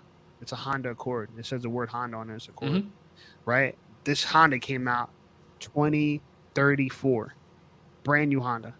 Then I showed them a Honda Accord from 2024, 10 years prior. I'm like, do you know this car had the same maker? And I'm like, yeah, it has the same maker. I'm like, do you know that this car evolved into this other car? Now, me and you know that's not true, that the 2024 didn't evolve into the 2034. But we do agree that they have the same creator. So they have similarities. It didn't evolve into one another. They were just created by the same creator. You know what I'm saying? Sure. And creator, people don't like the idea of God, but God honestly is the scientific explanation, because it's kind of saying that it's kind of hard to believe that we are all organisms. We're organized, right? Our lives are pretty predictable. What happens in human organisms, right? We have research. A human lives up to 120 years, not really more. We have no one living past 200 years in human history, right? So we literally have, you know what I'm saying, a genetic disposition. And it's hard for me to believe that just came from the thinness of air. It's too we would never look at anything else this complex and say it just existed from thin air. Like, you point to me something as complex as a human being that you believe doesn't have a creator, that just doesn't, it just exists. Sure. Well, when it comes to whether there's a creator or not, again, just because we don't have the answer yet doesn't mean that we default to, well, someone must have created it, right? I think there are a lot of unanswered questions, but at the same time, I think adaptations over billions, I think going to be like 4 billion years or something. Adaptations over billions of years it definitely makes more sense to me, especially when we do have fossil records, we have carbon footprints that we could look back on and actually see what our early developmental stages were, that we have knowledge of Neanderthals. I think that makes more sense to me than like somebody like a higher power putting everything into creation. Yeah. Especially when you hear some of the stuff in the Bible, like how Jesus rose from the dead, how, walked on water, how all these things where with our modern day science, we know are seemingly impossible, as far as we know, with the best knowledge we have today. And this is thousands and thousands of years later. So, again, for me, it's a tough sell. But again, like I said, this is something that we're going to agree to disagree on, I think. No, that's absolutely fine. And honestly, we probably need to get back to the discussion. Moist Vegan says, I came here to listen about veganism. You're absolutely right. I wanted to just have a discussion about the origin of morality, because if you're ethical vegan, you're taking a moral approach to veganism, right? And I'm Hmm. actually not an ethical vegan. I just think that veganism has a lot of net positives, such as ethics. I'm vegan because I believe it's the healthiest and the most optimal diet for humans, and I think we have a lot of things to point to that. So yeah, Interesting. So, well, really quick, when you say you're not an ethical vegan, so I kind of, based on your terminology, I kind of figured out how you're mostly in it for the fitness, but would you not say, like, are you in agreement that veganism is, like, what's the word I'm trying to say? Um, a consistent ethical position for those who are against animal abuse, against human abuse? Like, would you say that are you not in agreement that it is an extension of equality in a way? it's an extension of equality. Yeah. Yeah, but then we're gonna go back down to the whole moral path that I'm trying to get out of. It's look. Um, I don't agree with speciesism, which I think you're kind of pointing to, right? Yeah, exactly. Speciesism, Yep. where Speciesism. Yep. speciesism, right, where we prefer one species of animal to another. However, though, if I find a mice running through my house and I catch them in a glue trap, I'm not gonna set that motherfucker free. You know what I'm saying? I'm gonna be honest with you. He's going right in the trash. And that might have some ethical issues with vegans, and I understand that. If I Well, find a actually, ladybug in my bathroom, you know what I'm saying, I'm gonna crush it. So it's I don't want to. I want to be consistent in the point where I say that I'm not. If we were designed to eat animals, I'd be all for it. I just don't believe we were, and that's the okay. honest truth. If we had the digestive system of an animal, like if we had taste buds for protein, and when we licked blood, we enjoyed it. It was like licking ice cream and shit. Then I'm like, fuck it, let's be vampires, lick blood, chew flesh. You know what I'm saying? It's all good. But I don't believe we were designed from our teeth to our tongue to our digestive system. I studied it enough to know that nothing about it was designed to efficiently run off primarily a meat based diet. Okay. Well, to the mouse thing, I depending on the vegan, but in my case, if a mouse is potentially carrying disease or damaging, my home that could harm me or my loved ones, I don't see a problem with taking the mice out of the home, or even if you have to exterminate it. Same thing with a spider, right? I try not to kill them, but if the only way to get it out of my house is to kill a spider, I'm not opposed to that. But I guess the only question I have is, because, and look, you're vegan, you're plant based, you eat plant based. That's as much as whatever gets you there, pretty much. I'm okay with, as long The as you're outcome's plant the based. same. The outcome's Right, the right. As same. long as you're plant But based, I but do rock leather. I will be honest with oh, you. okay, interesting. And so I do. Like I said, I'm not an ethical vegan. I wouldn't mind being Oh, okay, ethical. okay, okay. I I understand. would be. I would be. I would. I don't mind wearing pleather too, but I'm not gonna buy a car that's not vegan. You know what I'm saying? If my car got leather seats, I'm gonna rock it. You know what I'm saying? I'm gonna rock it up. So, All right, I'm gonna push you on a little bit. Is that all right? sure. Let's just get to the comments real quickly, and Okay, you sorry. get the floor. Because people, I don't want to discourage people from commenting. We appreciate you. We got 11 live viewers right now. That's the most I've had in any of my lives. So I appreciate you guys for coming here, supporting me and the brother Logical Consistency, or you can call him Brandon. I don't know what he goes by. Cool, Either whatever. works. I was going to read some of your comments. Appreciate the comment. Mr. says that's effed up. I'm not vegan, but I would let the mouse go. Listen, man, I would too. I just don't want to get back in. I want to let it out and have to catch the bad boy again. So yeah, that's that. Recommendation: why do some people kill and others don't? That's a matter of morality, in my opinion, too. You know what I'm saying? That's a matter of morality. Yanina says, does some kill for survival, like my mama? Damn, dude, don't. Hey, stop spilling beans on your mama, girl. If your mama was a local serial killer, you got to keep that a secret. Another question. Moist Vegan says, how can you be vegan for health? How does that stop you from using leather, buying toothpaste tested on animals, or supporting rodeos? Listen, man, I appreciate this. So let me tell you my story a little bit. I had heart disease back in 2013. It was a wake-up call for me. I remember having severe chest pain one night. I felt like if I went to sleep, I was going to die in my sleep. That's honestly how I felt. I was like, something's wrong here. This is where my heart is, and it don't feel right. Went to the hospital. I remember got to the hospital, went into the emergency room. They said, "What's your emergency?" I said, "Hey man, my heart, my chest has been hurting real bad." People started panicking, grabbed me, threw me on a stretcher, and rushed me to the back of the ER. And I didn't know why, but I later found out that 1 out of 3 people that go to the hospital with chest pains die in the hospital. 33% of the people that just walk into the hospital saying my chest hurts dies in a hospital. Long story short, I found out I had pericarditis, inflammation of the muscle around the heart. This is the heart, it beats. There's a sac of muscle that surrounds it to protect it, called your pericardial muscle.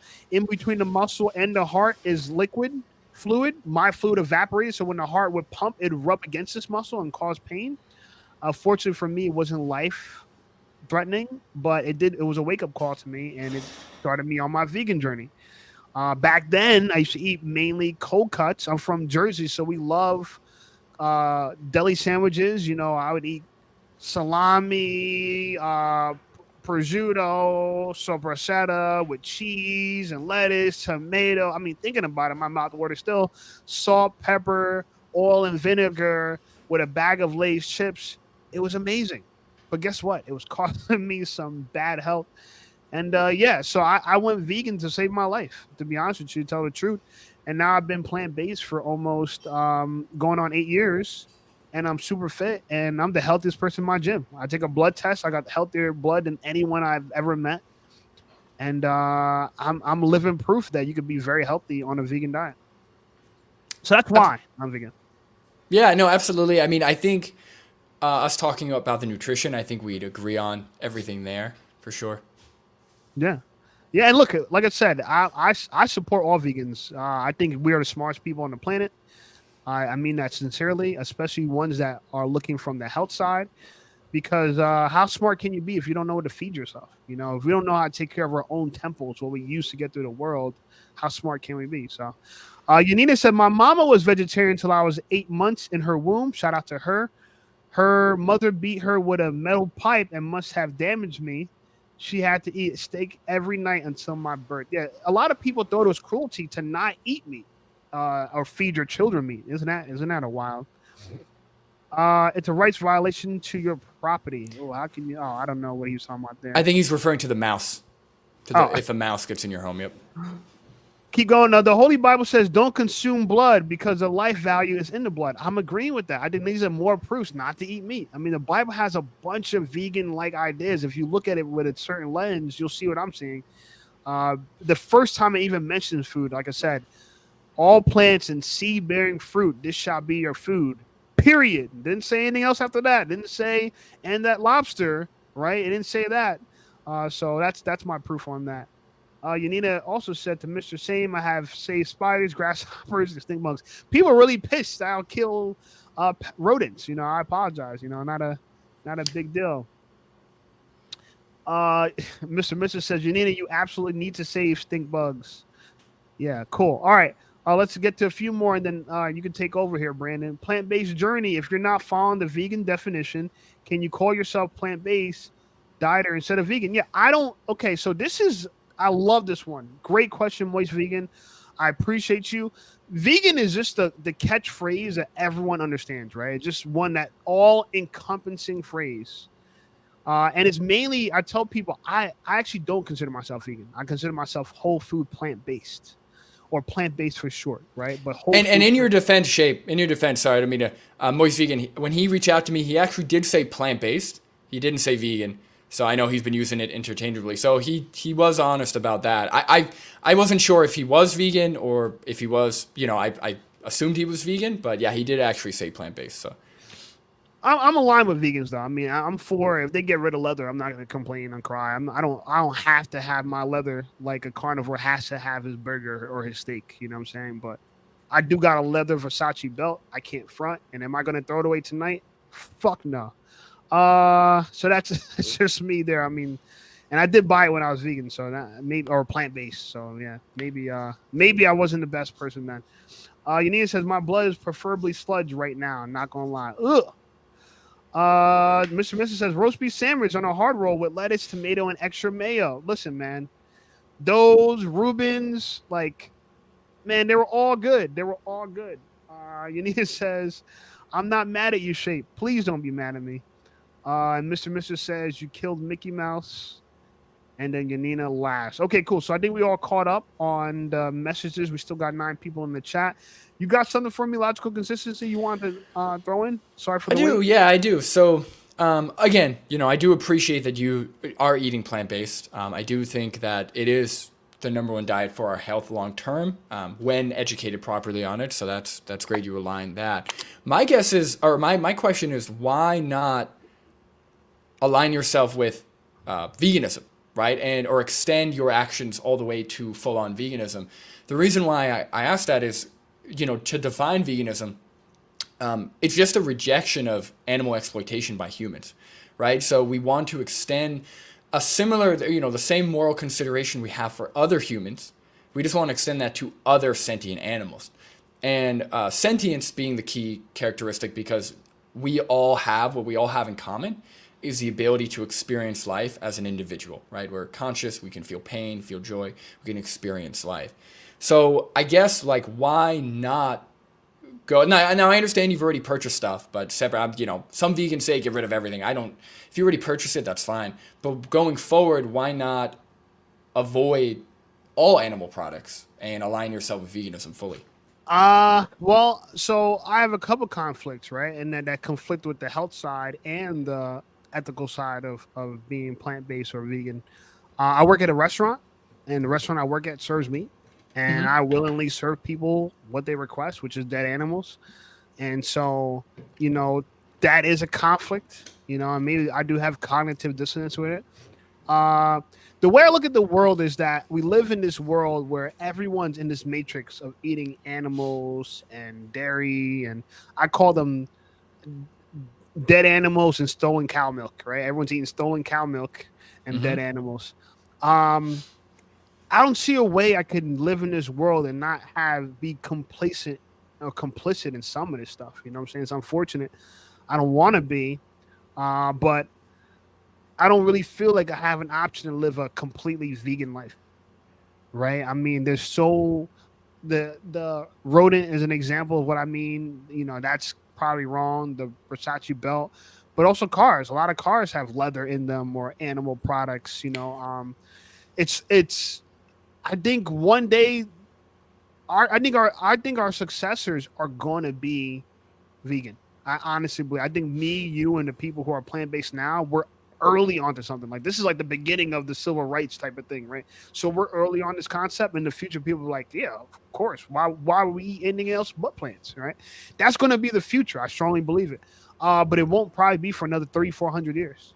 That's the sad part about it. It's going to be a slow thing, and yeah, I don't think we have the option to really live. So, but I am willing to go as far as I can. You know what I'm saying? I'm willing to do as much as I can, and I'm willing to make some concessions, but I don't want to lie to you. I'm Christian. I'm not vegan in that way where I don't get my morality from the Christian doctrine, so I get my morality from God.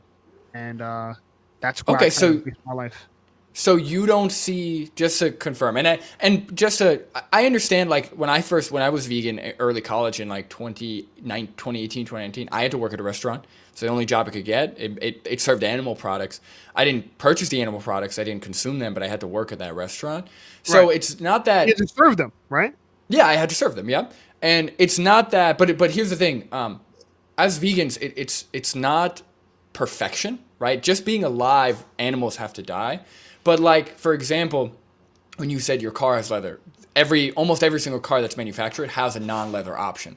The belt that you bought, that was leather. You didn't have to buy a leather belt. Almost there's vegan leather or there's cloth belts. I have vegan leather belts. I have cloth belts.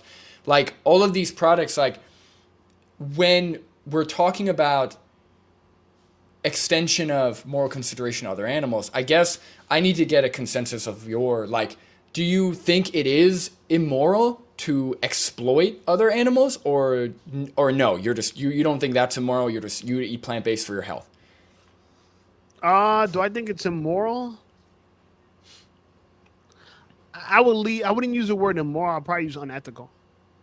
Sure, If same you if thing. you're Christian, you're gonna look at morality more or less to be God's moral code, and to have dominion over animals. I don't mean we should be slaughtering them needlessly, and definitely not raising 80 billion animals a year for our own pleasure of our tongue. I'm definitely against that. But like I said, I'm gonna stick to the point of this. Like, I'm plant based within reason. I'm not gonna starve to death because there's no vegan restaurants around the corner. I know that if I had to survive, I'm gonna do what it takes to survive. I know that I have Sure. my interests over a lot of people. My own self interest. Sure. Um, I think it's speciesism to kill rodents like they're nothing, but then feel bad for cows. You know what I'm saying? That's I mean, so I'm trying to be as consistent as possible, so I don't confuse myself. Sure. But I'm open to being. I support veganism. I want to be honest with you. I don't feel I'm completely with uh, vegan leather. I'm with vegan products. I'm with not doing cruelty to animals. I think it's unnecessary. But to But to we that. do Oh, sorry. Go rely ahead. on animal testing of rodents to get a lot of these, health discoveries. Like you said, science uses a lot of animals to come to its conclusions. So for the safety of human use, am I for the use of animals such as rodents to do testing on it? Unfortunately, I am. And if I said I wasn't, then I would not be supporting some of the great literature, such as the China study and some of these other great books that came out, which heavily relied on animal studies. Sure, and again, when it comes to human survival, again, there's a lot of debate as to whether rodent studies are necessary. I know that insects are tested on, or we use pesticides on insects to kill them to protect our crops. So, like, again, it's not about perfection, but you mentioned, like, you said that you believe, based on your values, that it's unethical to unnecessarily kill, slaughter these animals, right? Absolutely, absolutely, But when we're talking about the products that we consume, almost all of them are unnecessary, separate from maybe certain life-saving medicine or like crop production where we have to use pesticides or animals die in that. But separate from that, like I mentioned, just a couple little things like the belt that you bought, for example. um, I don't think you can make an argument that was necessary. You might have liked the way it looked, which is again enjoyment, right? Not for taste, but maybe you like the way it looked cosmetically. Maybe you like the way it looked on you or whatever. But all of that, I would argue, was unnecessary. So if you do align, or if you do believe that it's unethical to exploit animals when it's unnecessary, when we don't need to for survival, then that is going against your own ethics. That's going against your own position. yeah. I'm a sinful person. I know I have sin. I just like to be honest. I know some things I want to say are not going to be consistent. You're right. I didn't have to buy a Versace belt. I wanted to buy a Versace belt, and I don't regret my Versace belt. And I'm damn sure ain't throwing that belt away. Fuck no. But I do feel bad for the cow that got killed to provide the leather. You know what I'm saying? So I do. There's some dissonance there for me. I won't lie. Let's get to some of Well, the I comments. appreciate the honesty. No, I appreciate Yeah, as long as you're clear in that position, as long as you're yeah. admitting there's I some think you inconsistency. are. You're definitely more fair than I am in this, and I can't pretend like you are. I gotta give you your praise, and this is why I wanted to bring you up on here. I support people like you. People are doing what you're doing. I support it, even though I don't. I'm not as devout as you are.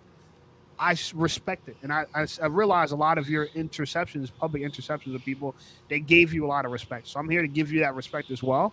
That I invited you up here because I really, I think it's what you're doing is brave and deserves my support. So I'm here supporting it.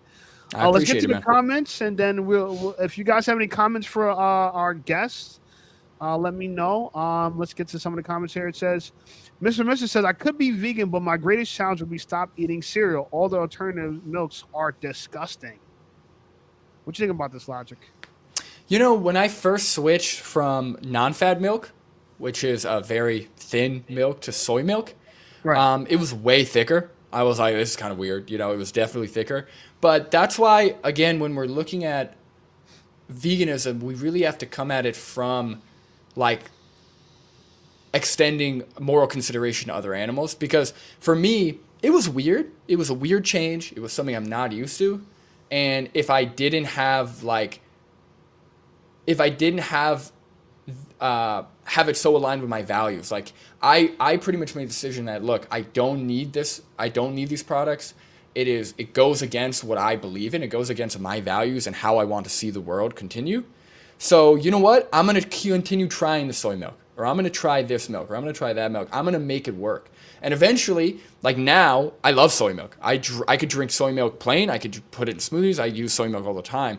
So sometimes, like, the initial try, if you're just kind of like, well, I'm going to try it just to see. Yeah, if you don't like it, you're just going to be like, okay, moving on. I'm going to go back to the milk. But if you really if you do your research and you realize that by not being vegan, you are causing the abuse of animals. You are being speciesist. You are most likely not living in your values, especially Mr. how you say killing the mouse is messed up. You know, if you feel bad for the mouse, think about the cows that's getting their throat slit for your milk. Think about the male calf that had to be slaughtered after He after says he a would. few He days. just wants to find something that tastes good. I don't. Let's not get away from what he said. He said he would. He just wants a delicious alternative. What do you think are some delicious alternatives? If you have to go through a list of, hey, help this guy. Help this guy. He wants your help. Okay, Help him okay. find a good alternative. So I would say that a good way to start is, for me, I like soy milk. So original soy milk, vanilla soy milk, if you want something even like sweeter, just to get your taste accustomed to it. They're the least processed, the highest in protein, and the highest fortified. So that's why I love soy milk. I know a lot of people like almond milk or oat milk. So almond milk or oat milk. Almond milk I find to be thin. Oat milk is like really creamy, so people like oat milk. So now Silk has this new kind of milk called Next Milk, which is like a combination of nuts and I think like coconut milk, and it's supposed to replicate dairy milk really, really well. So I heard Next Milk is also pretty good. So I would try those. Anything Silk. The brand Silk is a really good brand. Any one of those milks, you can't really go wrong with. Yeah, I like if you guys live by a ShopRite, I like the ShopRite brand. ShopRite has Wholesome Pantry that makes a great almond milk, my favorite on the market right now. But if I move, goddamn, I won't get that anymore. I do like Diamond, Blue Diamond, and their almond milk. I buy their gallons. If you do want something creamy, I would say go for cashew milk. Cashew milk's good. And if you get the almond milk creamy, now they have creamier almond milk, which they put a little bit more plant fat in it to make it a little thicker. So that's an alternative. All right, let's get through the comments, though. We're building up. That means we have a great live. Shout out to Logical Consistency. Go subscribe to the channel. He's out there doing the work. If you want to learn more about veganism, I'll definitely be glad to have him back on as well to just get some updates on what he got going on in the new year. All right, Yanina said, me and my cat eat Cheetos. Well, you know Cheetos ain't vegan, girl. So, we got to get rid of that. Alberto MK7 says, what's up, Shay? What up, my brother? How are you? We got the gang in the house. He said what's up to Yanina. Shout out to Dad. Yanina says, vaccines have animal products. Yeah, well, I'm not vaccinated, so that's a good thing. Yanina says, what's up to Alberto, what's up, Alberto? Michael McCaffrey. Do you know this guy? Yeah, he subscribes to my channel. Yep. Cool. So you're bringing the gang out, man. Shout out to you. He says, Mr. You got to be kidding me. Have you tried Silk oat milk or Next Milk? Yeah, you said it yourself. So good. How about Oatly vanilla? Those are some good ideas as well. Yanina says, Michael McCaffrey, oat milk has so much sugar. They do, but you know what? It has no cow pus in it. How about that? That's no a great cow pus. point. That's a great point. I'll take the sweetness over that. Probably less than your cereal, that he says. Okay. Mr. says, yes, I tried them all, even rice milk. For me, they all taste like a hound's hindquarters. Never tried those, but I could have imagined it tastes terrible. Recommended dose says, dogfighting. We have Dominion. Is it okay? Let's take a little bit. Let's take 2 minutes on this. What's your thoughts on this? I kind of know what your thoughts are, but share it for the people not watching it. Go watch it in the replay.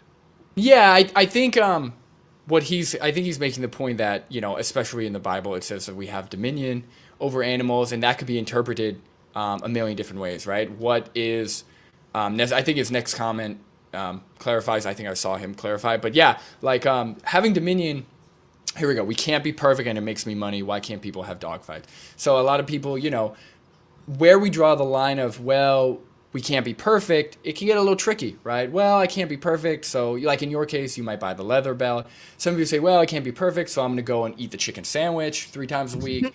It's kind of hard to know, or like when we have You these. rationalize a little bit. You should rationalize all of it, type of thing. Exactly. It's hard, like when you say, well, I can't be perfect, what amount of imperfection is acceptable? And I would say that that line with our modern society is getting narrower to the point where really, the deaths that happen in crops with insects and with some rodents or mice really is the minimum that we can get to. And honestly, I even think we could do even better than that if we had a vegan world. But yeah, I think that's a great point. Recommended dose. Thank you. Cool. Alberto MK7 says Chirac in the house. Hey, Chirac. Mr. Michael McCaffrey says you're trolling. You haven't tried it all. 100 plus varieties of plant milk that are there. You probably had a soy or almond a few times, though they taste slightly different, and now say they all taste bad. Listen. People are not going to accept plant-based milks right away. I understand. I enjoy the taste of milk. I still don't think anything tastes quite like milk from the udder of a cow. But hey, man, we can't all be consuming stolen goods. That can't be a good thing. Yanina says, Alberto and Queso from the state to the lake, baby. Okay. All right, state to the lake, whatever that means. Mr. Mitchell says, no one has tried all varieties of any food, but I tried all the popular brands that were available to me. Yeah, guys, let's for New Year's, let's give him some let's give him like you guys in the comments just tell me the absolute best substitution for cow milk. It might be hemp milk. You never know. I don't know. Maybe it might be hemp milk. All right. Alberto MK7 said flip the brick into an empire. All right. Don't know what that means. Okay. Flipping the bricks. Yanina says, how does he deal with any phytoestrogen from soy-based plant alternatives? Is phytoestrogen still an issue? Great question. Let's take 2 minutes on here. Yanina, shout out to you, girl. You're asking great questions. Appreciate you, girl. Love the support. What's your response for this for you, Yanina? So phytoestrogens have never been an issue in soy-based products. Actually, that's a pretty big myth that's been spouted about by a lot of different people, mostly like gym bros or bro scientists. I actually don't think there's any peer-reviewed study that shows any effect from phytoestrogens. In fact, it shows the opposite. So soy consumption leads to better health outcomes, whether it's from the fiber or the polyphenols or like the phytochemicals in the soy. So soy consumption actually leads to better health outcomes. Also, there was a study where they compared the free testosterone of vegans to non-vegans, and vegans actually had higher free testosterone. I felt like I had more tests, y'all. I really did. So that's the thing is like, I've been drinking pretty much soy milk every single day for the past 7 years, and I do not feel any less manly. I don't have any issue with getting busy, if that makes sense. Like everything feels good. So I his have no flag issues stands. His flag stands. Exactly. All right, that's good. Recommended dose said Next Milk. So look, Mr. you might have to try Next Milk. We might have to get you a package of Next Milk. Hopefully you enjoy that. That might be good. Moist Vegan says, have you watched Dominion? No, I haven't. Have you, Logical, or no? Yeah, I because I'm already vegan, I really try to avoid factory farm footage. It really does not, like, I don't need to add that to my, to my headspace. I do recommend others watch it. I have watched factory farm footage. I haven't watched the entirety of Dominion, but I know it's an excellent documentary. That's one that I would recommend, especially if you're having trouble with feeling the severity. Like for me, I didn't even need to like feel the severity of factory farming or what the animals go through to be vegan. For me, it just made sense, right? I'm against human oppression. Animals are not different enough to justify oppression of other animals, so therefore it's just an extension. So for me, it made sense. I didn't need a ton of factory farm footage. In fact, the one thing that really did it, would really solidify, in Cowspiracy, there's a scene where it's actually a backyard farm, and they take a duck. I don't know if you've seen Cowspiracy, but they take a duck and they put it on the table, and then they take a knife and they just chop the duck's head off. And it solidified it for me because it wasn't industrial, right? It wasn't like factories.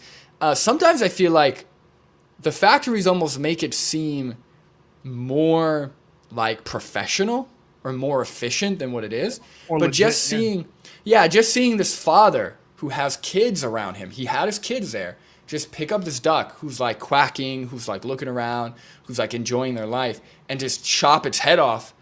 That really was like Sickening.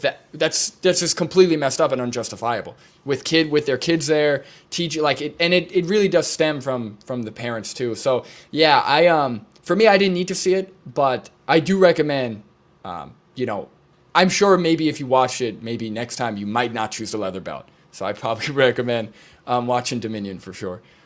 Yeah, I remember that scene, so I might have seen a piece of that movie. Hmm.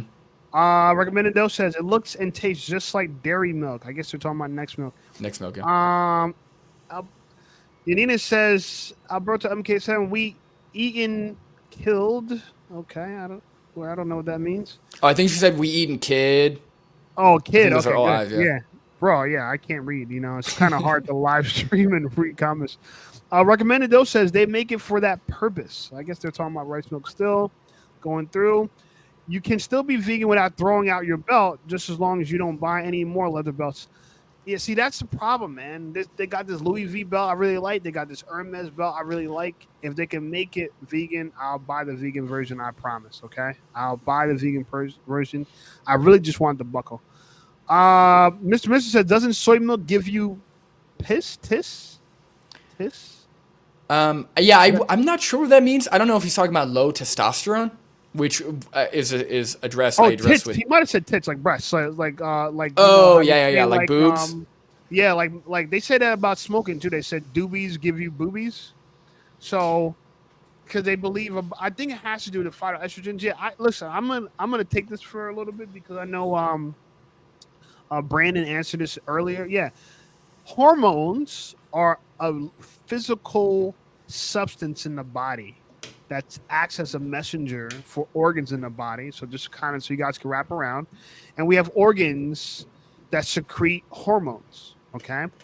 And if you understand that, since animals are similar to one another, our secretions are similar. Like how we have breast milk and cow milk. I don't think it looks exactly like human milk, human breast milk, but they're very similar molecularly, right? And so when we say that, we have to understand that plants are very different than humans and they're not similar molecularly at all. For example, plants they can take sunlight and create food, photosynthesis. We have no process in our body that does anything remotely like that. Anyway, I went through that long explanation to pretty much say that plant hormones don't affect humans the same way they affect plants. Just like human hormones don't affect plants the same way it affects humans. And the reality of it is that they can't be substituted for each other. The estrogen of a plant is very different than the estrogen of a human, but the estrogen of a cow is very similar. And so cow milk would cause you to get tits, yes, and cause you to have gynecomastia, right, of the breast, and cause girls to hit puberty sooner than they would naturally, right? So animal hormones absolutely affect us the way our hormones, and like I said, they're fluid and they're very similar. Okay, let's keep it going. Uh, Michael McCaffrey says, "Mister, no, it doesn't. Soy contains phytoestrogens, which doesn't increase estrogen. Absolutely similar in word, but different in execution." All right, Albert MK7 says, "Sipping that horchata and smoking that gas." What's horchata? Okay. What the hell is horchata? Mr. said, never heard of Oatly vanilla. Well, look, that might be the way for you, Mr. Yanina says, Michael McCaffrey, she says, phytoestrogen doesn't increase natural estrogen in men, but it wreaks havoc on the testosterone-based system and carcinogenic to estrogen-based systems. Now, Yanina, I definitely don't agree with this. I think there might be studies that say this, but they're just understand that they're hit pieces on the vegan culture. They pay scientists to get all types of crazy results and conclusions, and there's a lot of lobbyism for animal agriculture and the meat industry. So, a lot of these things are designed to confuse us. So just be careful. Yanina also says, Dominion, you mean the Angel or War? The Angel War Dominion? Am I reading that right? Angel War? I don't know. Maybe the Angel of War Dominion, like Dominion's the Oh, the name. name, the name. Okay, yeah, I don't know. Guys, please. I mean, I know I'm trying to get to your comments, but I don't know what the hell you guys are talking about. Moist Vegan says the doco about animal aging industry. Okay, he was talking about so he was talking about Dominion. Union says some side effects estrogen decrease estrogen levels, while others block the hormone effects. Again, plant and animal hormones are very different. Michael says, "Do you have any evidence for that?" Of course not. All right. Moving forward. Alberto says currently on that chicken and rice at the moment. If you don't want to do chicken and rice, a good alternative is chickpea and rice or black Yep. beans and rice. That's the first thing I recommend is some type of bean because the protein is not going to be that dissimilar. When I went from eating chicken and rice, I literally just switched to black beans and rice, and I still got the protein I needed. You could do lentils, which are even higher in protein and a good source of calories too. So yeah, I agree with that 100%. Do you use Happy Cow? Happy the app? Yeah. Not Not really. really? Yeah, not really. If I'm in a new place, I might, but yeah, not really. You kind of know all the vegan spots by heart. Yeah. So you're in a place where it's not like where I'm at, where New Jersey, New York, where we have literally thousands of vegan restaurants. So it's hard to go to all of them. There's just a bunch. Like New York City probably has the greatest density of vegan restaurants, like of any major city. It's crazy. Mhm. All right. Yanina says, no, Michael McCaffrey says, Yanina, what are you talking about? There's a 2001 study that found that a phytoestrogen supplement increased sperm count. Yeah, that's there's truth in that. I'm not gonna keep going on that rabbit hole, but you guys are more than welcome to search the information. I think it's true. Let's skip ahead. Why would you cite a study on goats when we have human data? Are you a goat by chance? We're missing a lot of the conversation in here. And Albert says, question for guests: How are you gains when it comes to working out, or did you gain or lose gains? That's a good question. What's your thoughts on that?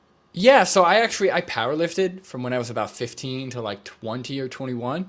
Going vegan didn't make me lose any gains. Now I don't powerlift anymore just because it's not an interest of mine. But I didn't lose any gains. I did have to adjust my calories, so I did get really lean when I went vegan. But after adjusting for calories, it ended up being fine. But now I do a lot of stretching, a lot of walking, and like some calisthenics stuff. That's about it. Yeah, I do strength work. Because my diet's so healthy, it's hard to put on weight because, when you eat a high fiber diet, you'll get all the calories you need and you won't be hungry.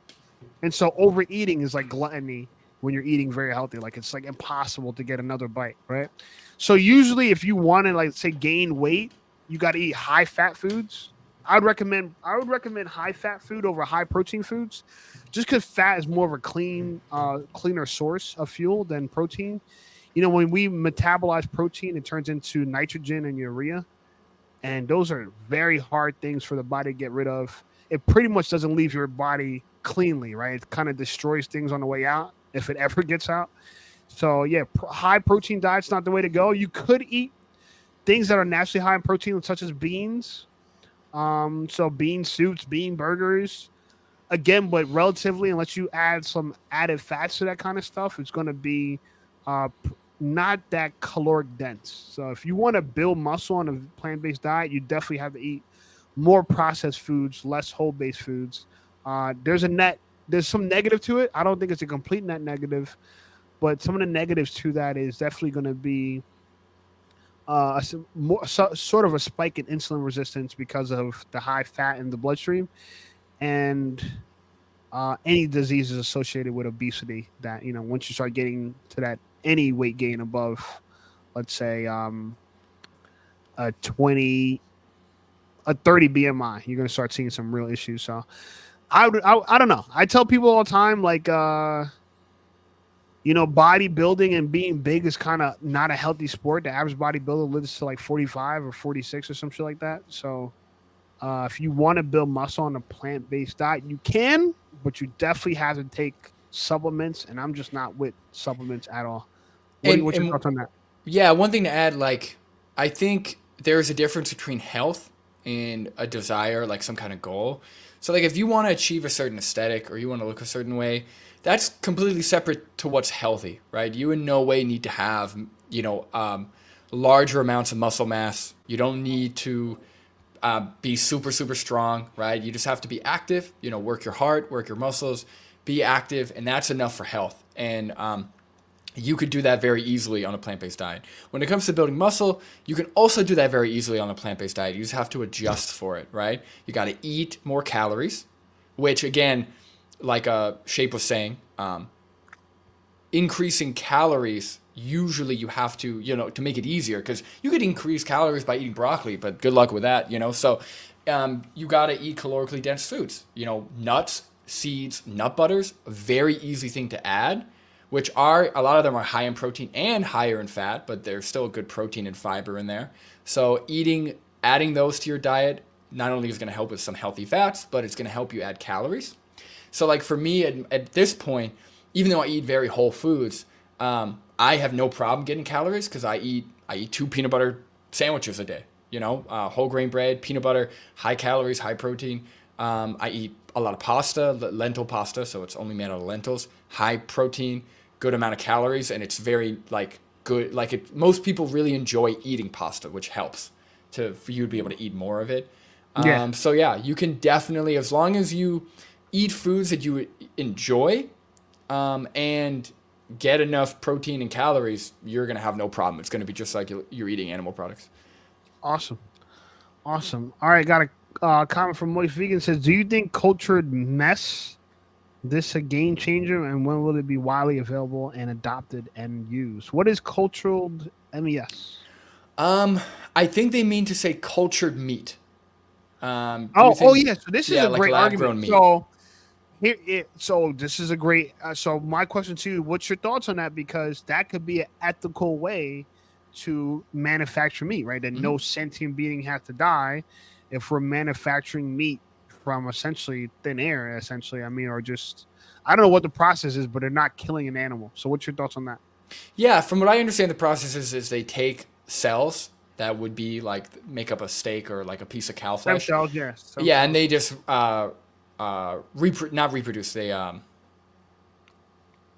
the Genetically word? create tissue from it. Yeah, they like expand. Yeah, I guess reproduce is a good one, but yeah, so they just do that in a petri dish or whatever machine they have, and they just grow more of it. As long as because here's the thing, I don't need to eat another animal product ever again. I have no interest. Even if lab grown meat became readily available and it was affordable, I probably wouldn't eat it. I'm just not interested personally. But as long as it's not creating another system of exploitation, as long as it's not perpetuating more animal cruelty or animal usage, if they can do it to where we never have to use or kill animals again and more people would be vegan because of it, I think that's a great thing. I don't think there's anything wrong with it, assuming there's no weird stuff in the laboratory, assuming everything's kosher.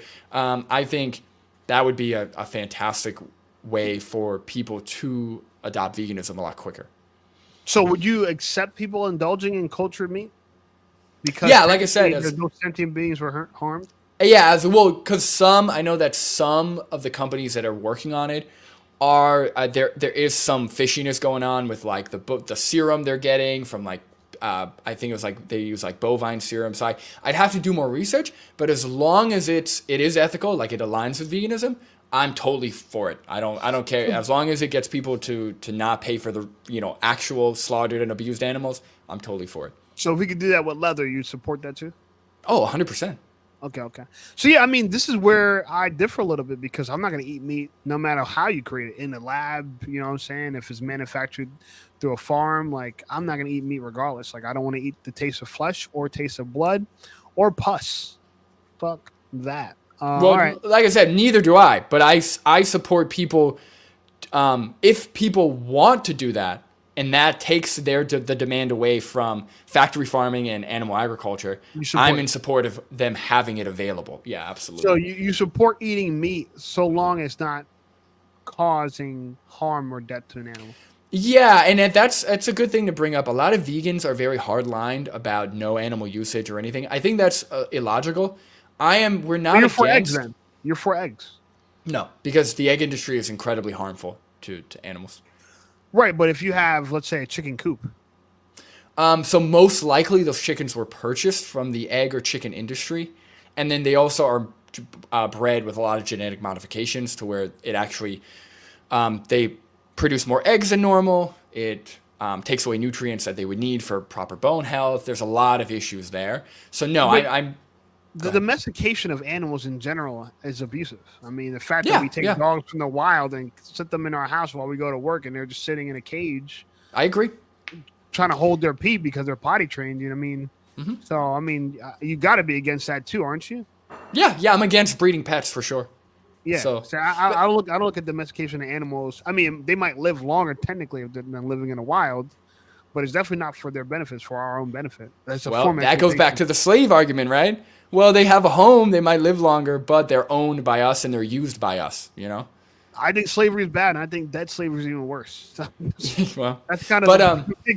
but But yeah, yeah, yeah. So I'm not against like in a vacuum, if meat, if like flesh and milk and eggs, all these things didn't come from sentient animals, I am in no way against people eating it. It's the problem is that it does, right? The problem is that it does cause harm and suffering and unnecessarily. So yeah, lab grown meat and lab grown milk, whatever, I'm for it as long as it's vegan. all right. With that, Yanina says horse sperm and human sperm are similar molecular too. Don't tell me you taste them, Yanina. Please don't tell me you taste them. I don't. Don't. We're not trying to get people to consume any kind of stuff like that, right? I mean, come on now. Mr. says, do they taste the same? Wow. That's kind of funny. Yanina responds, well, fungus and I can pronounce a lot of words, but I'm not going to try to pronounce that You one. you eukaryotes, I'm Yeah, assuming. you karyotes like people. Continue. Moist Vegan said, how long does LC spend on the street for his content? That's good. Yeah, how long do you, when you're recording some of these clips, how long are you on the street for? Well, so in the wintertime, it's been slow. So I try and go when it's warm enough, like anything above like 35, I will go out. So I'll usually go Friday, Saturday nights for like anywhere between 1 to 3 hours.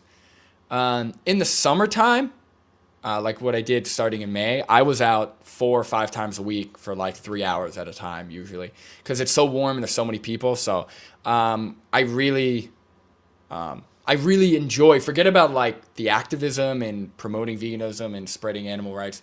I just generally enjoy like engaging with people, debating, educating. That's something I really like. So it's very easy for me to go out a lot. All right. Yeah. Shout out to you putting in the good work. Shout out to the super chatter, Jack Morgan from the Red Leather Podcast, my brother. I'll be visiting him in Miami next week, Florida next week. We're gonna be killing the content game. Shout out to my bro. He says, gonna have to watch the replay. Been sick all day. Probably the meat I had last night. Yeah, bro. Watch out for that meat, man. Jack's kind of funny. He actually made a conspiracy video. So I don't know if you know about Jack. He's one of my good friends. He's popping on YouTube. Definitely introduce you guys if you need any help with YouTube stuff. He's a great help. Cool. He's about to cross 30,000 subs. Oh, nice. Yeah, met him when he had 4,000 subs, and now he's out of here. But he in his conspiracy video he pointed to how a guy was making fun of like, how can we eat something that's dead? Like it's dead. Like why would you eat? And even though he's a meat eater or a carnivore, as you say traditionally, he sees the logic for it. So shout out to my brother. Appreciate you, Jack. And when I get to Florida, we will be eating some amazing plant-based food. So don't worry, you won't feel sick when I arrive next week. Shout out to my brother. We have another super chatter recommended dose. Thank you for your $10 support. Said this was a great discussion. You both handled yourselves with grace and do veganism proud. Appreciate you, my brother. It's important that we make sure we have these conversations. These are important. That's why I support even though we don't agree 100%, I support him. He's a good man. And it's not no requirement for me that we agree 100% on stuff. It's just we need to focus on getting along, but also moving towards a path where we all could grow. So I'm definitely supportive of my brother. You got a response to that? Logic? No, 100%, 100%, and that's the thing.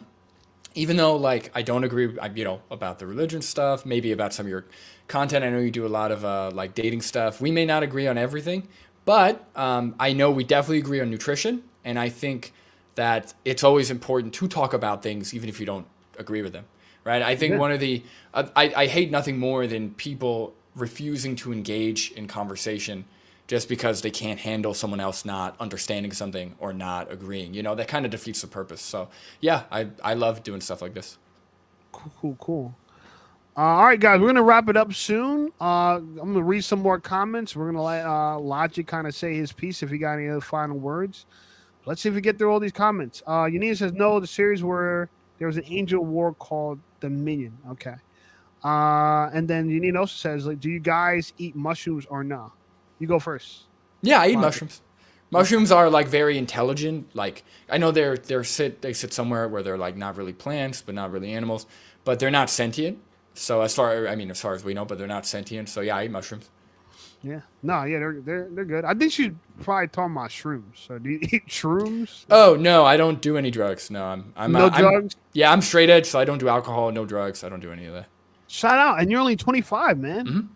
You're a Yeah, scholar, I man. haven't done anything my whole life. I've always been against it. Just I don't like seeing like whenever I saw people do, especially drinking. Drinking is like definitely a no for me. But anything, I don't like seeing people out of their minds a little bit. If that makes Mm. sense, like anything that would prevent me from being able to understand things like I do now. I'm just it's just a weird thing for me. I'm not against other. If people have a preference to do it, that's fine. It's just a no Mhm. for me. Yeah. I won't lie. I'm about to smoke after this. That's all right, man. Look, if Goddamn. that No works for you, fucking that works for you, plants. man. Um, Mr. Smith said, y'all hitting me with some new words tonight. Yo, I don't know how to say that word. You coyotes, phytoestrogens, and next milk. Yeah, shout out, Mr. Mister. You're funny, bro. Yo, shout out to the fans and our supporters, man. We have had some great comments today. I appreciate you guys. Michael McCaffrey's laughing at that. Yanina says, because it's from a scientific journal. Uh-oh, they're arguing about stuff. Let's see if we could skip to where we got some questions for the guests. What this guy says right here. Yanina says there's actually a company that makes cashew cheese near me that I want to try. I recommend that. And listen, you can Mm-hmm. make cashew cheese on your own, not too hard. You got a Yep. blender, you got some cashews that are raw, not cooked, and some milk, and they're great. They're awesome ways to make cashew cheese, vegan mozzarella, a lot of good stuff you guys should try out. McCaffrey says, but you have two studies. One says humans sperm count increases. Two says in goats sperm. Guys, we still talking about sperm. Like I'm not gonna read this comment about sperm. If you go on a plant based diet, if you watch Game Changers, they kind of cover this a lot. And there's actually a book too called the Penis Book. It talks about how the plant based diet is the best for people who have penises and people who love people who have penises. So Mm-hmm. if you have a penis or you like people that have penises, read that penis book. It talks about how the plant-based diet is the best thing for your erection. And it's sad because 50% of men over the age 50, 60% of the men over the age 60 and on are going to have erectile dysfunction. So half of Yep. the men above 50 will have erectile dysfunction and 60% above 60, and the number increases. And it's all because of meat. Like, do you like steak that much where you'd have whiskey dick the rest of your life? I don't think so. Yeah. Not a good one. Moist Vegan says, what supplements you use? I don't use any supplements apart from a multivitamin, so I don't have it on me. But it's I use this the Ritual, company Ritual. I use this their 18 and up multivitamin. Got a really funky taste to it, so I probably wouldn't recommend it. At least for men. The women they come in citrus. Women is my fiance. It tastes great. The men one is super minty, and sometimes it's really fishy. Don't recommend the taste. But in terms of the ingredients and what's in it, it's fantastic. It's got pretty much everything you need, or everything I need. And yeah, that's the only thing I take. Other than that, it's all in food. Cool. Recommended Dose said, what an excellent point about bodybuilders. Who made a point about bodybuilders? Was it me or you? I don't remember. Probably I both of knew. us. Yeah, cool. Good points to us. All right. Caffrey says these studies are actually compatible with each other. Maybe phytoestrogens does decrease goat sperm count and increase human sperm count. I don't know, man. I don't know why we care about. Listen, I'm for saving the animals, but I don't care how much sperm a goat got. I'm just telling you. Alberto MK7 says, "Shape. I don't use any supplements either. To be honest, eat right, then load up on protein or pre-workout." Yeah. Yeah. I mean, so I'm against supplements for the simple fact that they're isolated, concentrated substances. So essentially, they're processed foods and they're not natural. And so, this is kind of my God point, but I believe God wanted us to have a type of food in the wild. He would have created it something. So he didn't create vitamin trees for a reason. I believe because we're designed to eat vitamins whole. And this is why I'm trying to say I'm a whole food, plant based person. And so I like to eat whole food. So I don't take supplements because I don't need to supplement my vitamins. I get enough vitamins throughout my diet. And I do think vitamins as a whole are dangerous. And it's because it's concentrated and isolated. And anything that's concentrated and isolated, with the exception of water, which is not necessarily concentrated, but it is isolated, it could be bad for you. So that's kind of my take on that. And my scientific proof of that is Dr. John McDougall. Check him out. He wrote a book called The Starch Solution, one of the best books on veganism. Recommended dose says people should be healthy and active, fit to fuck. My motto. Yeah. Yeah. You know what I'm saying? Go plant-based to get laid. I'm with that. Yanina says, I like them a lot. PQQ is a main one, and structured collateral silver and bioavailable gold. I don't know. What's going on. Lentil pastas are low key goated. Not gonna lie. Yeah, I don't fuck with lentil pastas. I like wheat pastas better personally. What's your thoughts on it? You like lentil pastas or no? I eat nothing but lentil pasta. Yeah, I love lentil pasta. You don't like starch pastas? Well, yeah, technically. Yeah. I love regular pasta too. I just on a daily basis. So like in whatever foods I eat, I always go for lentil pasta if I have the option, just because they're typically higher in protein, higher in fiber, lower in calories, so I could eat more of it. So that's why I love lentil pasta. And there's only one ingredient, which is just lentils. So it's not very minimally processed. So that's why I like lentil pastas. But wheat pastas are good too. Let's try to get to the comments because I definitely want to wrap this up soon, but I want to make sure I get to all you guys. Oh yeah, I forgot. I love ghee and scrambled eggs. That's also difficult for me to give up. Yo, Just Egg makes great. I was gonna say Just Egg. Just Egg is so good. You could do, especially if you like scrambled. You'll have the best scrambled eggs if you use Just Egg. Tastes so good. So good. Really appreciate it. And I like Meaty. Meaty just came out with their mushroom steaks. I don't know if you had them before. No, I haven't. Check out Meaty. It's meat with an I at the very end of it. Very good, delicious mushroom-like steaks. Amazing. Cool. So you can have steak and eggs with Meaty and Just Egg. Recommended creatine supplement if you're taking one. I don't recommend it. He recommends a creatine supplement if you're lifting as well. I don't fuck with anything processed. I'm just scared of all processed stuff, to be honest with you. I'm not gonna lie. But creatine, from what science says, does work. So I don't know. A lot of vegetarians use ghee. Indians use it, and they worship cows, though. Yeah, and that's I ain't gonna speak to that. I watched Eureka, and they had a show about lab-grown meat. Okay, let's get to some of the questions. How do y'all feel about putting mRNA into plants being grown for food?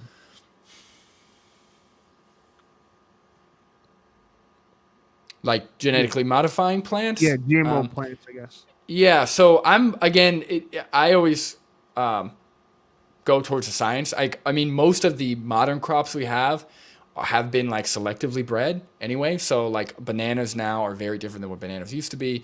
We have over time like selectively bred more like better tasting and more resistant crops. So for me, as long as it's proven safe to eat, and in fact, if it could mean more advantages, such as more resistance to weather, maybe better pest, maybe a better insect resistance or something, who knows? Like if it's advantageous and it's safe for consumption, I've got no problem. That's I'm totally fine with that. Cool. Mr. says plants are dead when you eat them. I disagree. No one eats dead or rotten tomatoes. When you think of dead, you got to think of rotten. That's plants' version of dead. So things that are rotting. 'Cause, when we die, we go through rigor mortis, the stiffening of the muscles. So no, we eat living plants. Believe it or not, if it still tastes good, technically, and if it's still like if you look at leafy greens, you could tell when there's something rotten. You can tell when the tomato's rotten. You can tell when the orange is rotten. No one eats dead plants. We eat just because a plant's been trimmed from its stem doesn't mean it's dead. It just separated from the tree. Decaying for plants is when they rot. So everything I eat is alive. However, when you eat processed food, I guess you could look at it as a form of death, but that's what that is. Jack Morgan says, "Yeah, I try to eat clean. It's just hard. It is because we all have addictions. I think the biggest problem is food addictions, and so yeah, that's kind of the hard part here." Mr. Mission says, "I agree. There has been acery healthy and cool discussion. Just a minute, acery healthy. I think they mean a very healthy and cool discussion. You're better than me at this, man. Fuck. I'm good at seeing typos. I'm good at it for some reason. The meat isn't dead until the cells are dead. If it's not gray and moldy or fully carbon, it's still alive because your body can still absorb the cells without you getting sick." You know what? If you guys really want to figure out what's bad about meat, you want to Google TMAO, trimethylamine oxide, and that is essentially how all cancer is formed, and it's caused by when you ingest meat, whether you consider it dead or not dead. We do drain all the blood of the fish and the animals that we eat. We drain the blood out of them. But you're right. They still do have DNA in them, which is a macronutrient as well. People didn't realize it, right? There's 4 macronutrients: protein, fat, carbohydrates, and DNA. So that's a little shocker there. So yeah. It's technically dead, though. If the animal dies, I don't know how the tissue survives without the animal. Yeah, for me, I honestly, it doesn't matter if dead, living, whatever. For me, it's did a sentient animal suffer, and what are the health outcomes, right? So in the case of meat, an animal we had to kill an animal unnecessarily, right? With plants, we don't, right? Whether they're living or not, sure, maybe plants are still living, maybe they're not. I don't really care. The fact is we didn't have to kill anyone to get that food. And then also the health outcomes. If eating dead plants versus alive plants led to better health outcomes, then I wouldn't care. I care about what's going to be better for human health, as well as did we have to violate another being or another person's rights for this. So that's really all I care about. All right, let's see what we got here for you. Mr. Mitchell says, "For me, there's one foolproof cure for erectile dysfunction. It's called huge natural tit." I'm reading this and I'm like an idiot, right? I'm just like not expecting. You got I'm you like, with that one. I thought he was gonna say something that wasn't titties. That's so Titties funny. don't do it for me. It's usually I'm a butt guy, so I like the glutes, and so my uncle used to always joke with me. He says anything that's more than a mouthful is a waste. So I kind of approach titties that way. So shout out to the big breasted women. You guys should stop breastfeeding in public. It's very distracting. Yanina says, I know. I wasn't expecting that though. Yeah. Well, that's something we can't expect. Let's see. I looked up and screenshotted this stuff. Just egg, next milk, and what? Rotten means dead. Then eating steak isn't eating dead animals. No one eats rotten steak. That's a great point, except for the fact that tissue can't survive without blood. So, we could what we do with meat is that we slow the process of decay, but it starts way before we could get that in, shrink wrapped and put into a fridge. Trust me. The process has already started, And one thing I just saw Yonina's comment asking if sugar isn't vegan. So sugar is vegan. So like for it to be like, it depends on what line you're looking at. So like granulated white cane sugar that's typically bought from the store, it's processed with bone char, I believe. So now sugar is in practically everything. So I'm not necessarily going to say that if it's in something it isn't vegan. But if you're buying sugar from the store, ideally if you bought organic sugar or like minimally processed sugar, that would avoid that. So if you're able to do that, I would recommend that. But yeah, if it's in something, like if somebody baked you a vegan cookie and they use regular sugar, I would still consider it vegan. Mm, good point. Good point. Let's see. Yanina says, "What do y'all think about the tick-bone illness that makes people allergic to red meat?" I don't know anything about it, but there's many reasons why you shouldn't eat red meat. Listen. I'm gonna give you guys a real honest take on all this. I believe specifically most of the health concerns we have in America, including heart disease and cancer, is caused by our diet, by eating dead animals and stolen cow milk. I mean, I just really think we should not be surprised that I tell people this all the time.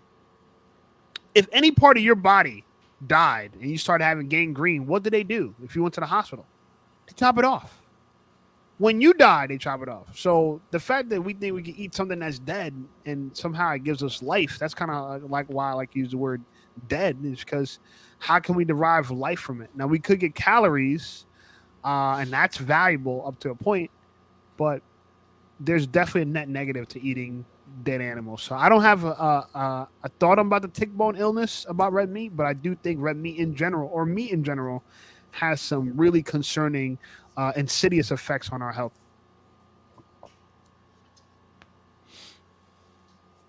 Yanina says plants do have feelings. Well, I don't know. Maybe they do. I don't know. What does a sunflower feel? The sun? I mean, Yeah, I would say the best of our knowledge, there's no nerves, there's no brain, there's no organs, there's nothing to be able to process a what is subjective organelle? There's experience. no organs, but there's organelles.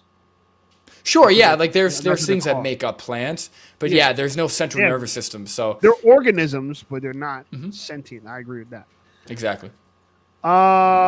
People eat rotten steak. They I do, do yeah, agree dry with aged that. steak, yep. Yeah, he said dry aged steak.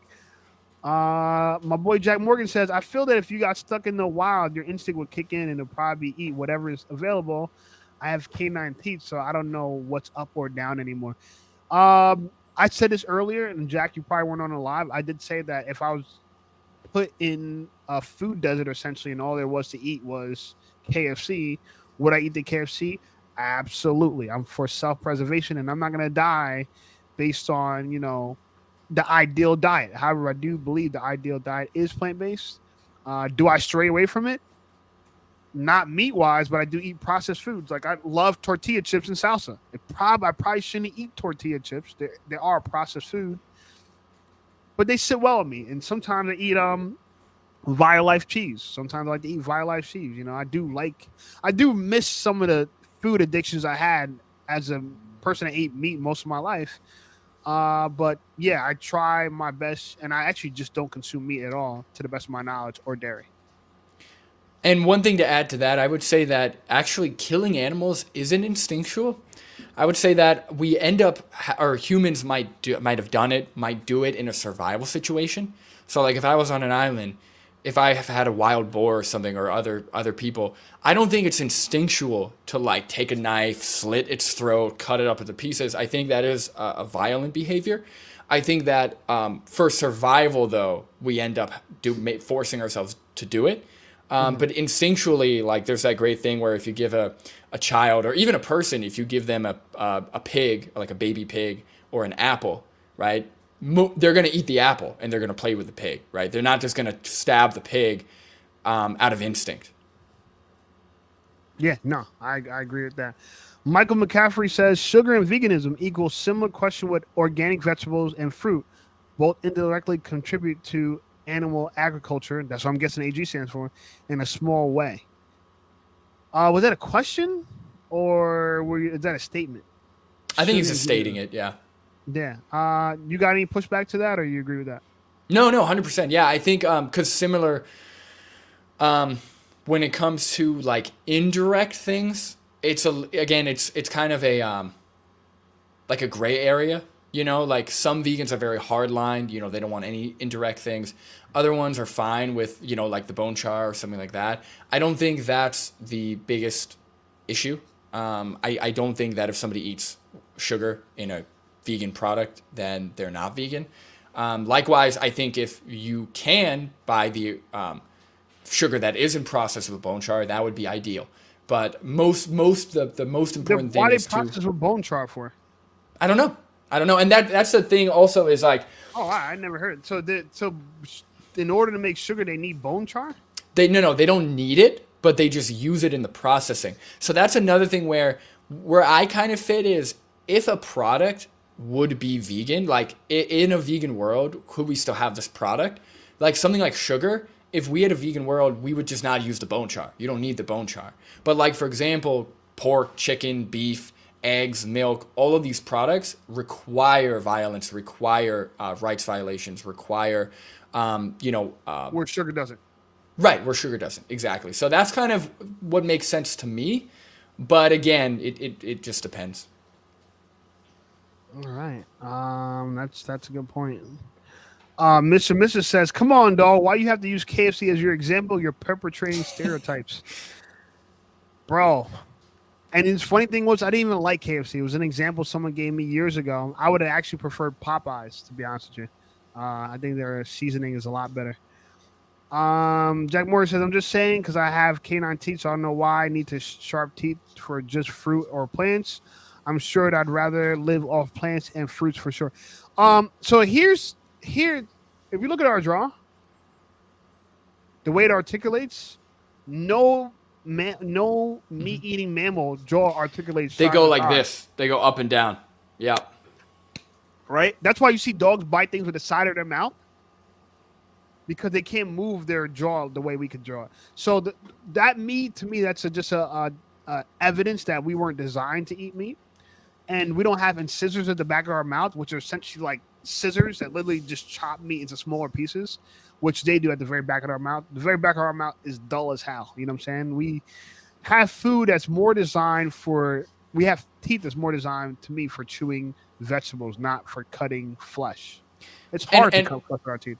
Yeah, and also one thing to add to that, I think as humans, because we're so advanced and because we have such a will to survive, or we have cognitive ability, which can lead to better survival mechanisms, like our bodies are designed to literally survive off of anything. Like you can eat raw meat and survive, you know, enough to reproduce. You could eat plants. You could eat all these things. So we might have, like, there's a reason why we can digest the meat and still live, right? Now, I agree with Shape where a lot of our dietary diseases are due to animal products. But I think we are opportunistic eaters, right? We're going to survive as humans off of whatever we can get. But nowadays, when we don't have to kill other animals and violate their rights, as well as there's plenty of evidence supporting that eating these animal products are harming our health, then I don't really care if we have canines. We no longer need them, right? So if we did need them at some point, we don't now, and there's evidence supporting us to never eat meat again. So that's what I would say about that. And it's just not sharp. You can't really cut your finger rubbing your hand on your teeth. Yeah, like you can't bite into a like if you would try to bite into a zebra, for example, you just can't do it. Your teeth will fall out. Yeah, your teeth will fall out Yeah. completely. So, Ryan recommended those Ryan, not rotting. Ooh, good point for what he was talking about. She also said we eat moldy cheese too. Yeah, that's not for me, man. Yeah, I used to love blue cheese. I came in front, so I don't know if I got I don't know if I got a bone to pick with this one. Can you wait? What? You know what he's saying. Oh, I didn't see that. I didn't know I clicked it. Honestly, if I had to eat one thing and survive, it probably would be ass. No lie. No, I'm playing. Maybe I am. Maybe I'm not. I don't know. Probably shouldn't talk like this during a vegan conversation for sure. Eating ass, that can't be vegan. Yanina says, I think bone char is used for granulation for the highly processed sugar, but I don't understand why. Yeah, no, I think it's like some things they just have a practice in place. There's plenty of sugar that doesn't use bone char. I don't know if it's cheaper or what, but yeah, it definitely is not a necessity. Yeah. Jack Morgan says, I love zebra. Well, I love them too. I actually don't like, I've never had horse meat, so I think zebra meat might be considered similar to horse meat. But yeah, I know I had bison one time and I almost threw up because I went to like this Native American like uh convention or something with my family, and they were giving out bison burgers, but there were also bison everywhere. And I was looking around, and this was way before I was vegan. I was like, I can't. Bro, I took one bite and I almost threw up. Like I couldn't. This is when I was still eating meat. Cause I looked at the bison, I'm like, I'm eating that. Like fuck Yeah. no. No, and I was gonna say I love zebras too, man, and that's why I don't eat them. I don't. People that I love, I tend to treat well, and killing and eating is not on that list of well treatment. Well, I love my girl, and she wants me to eat her, so I don't know. Look, if it's consensual, it's all good. We don't really eat them, right? I mean, That's true. That's true.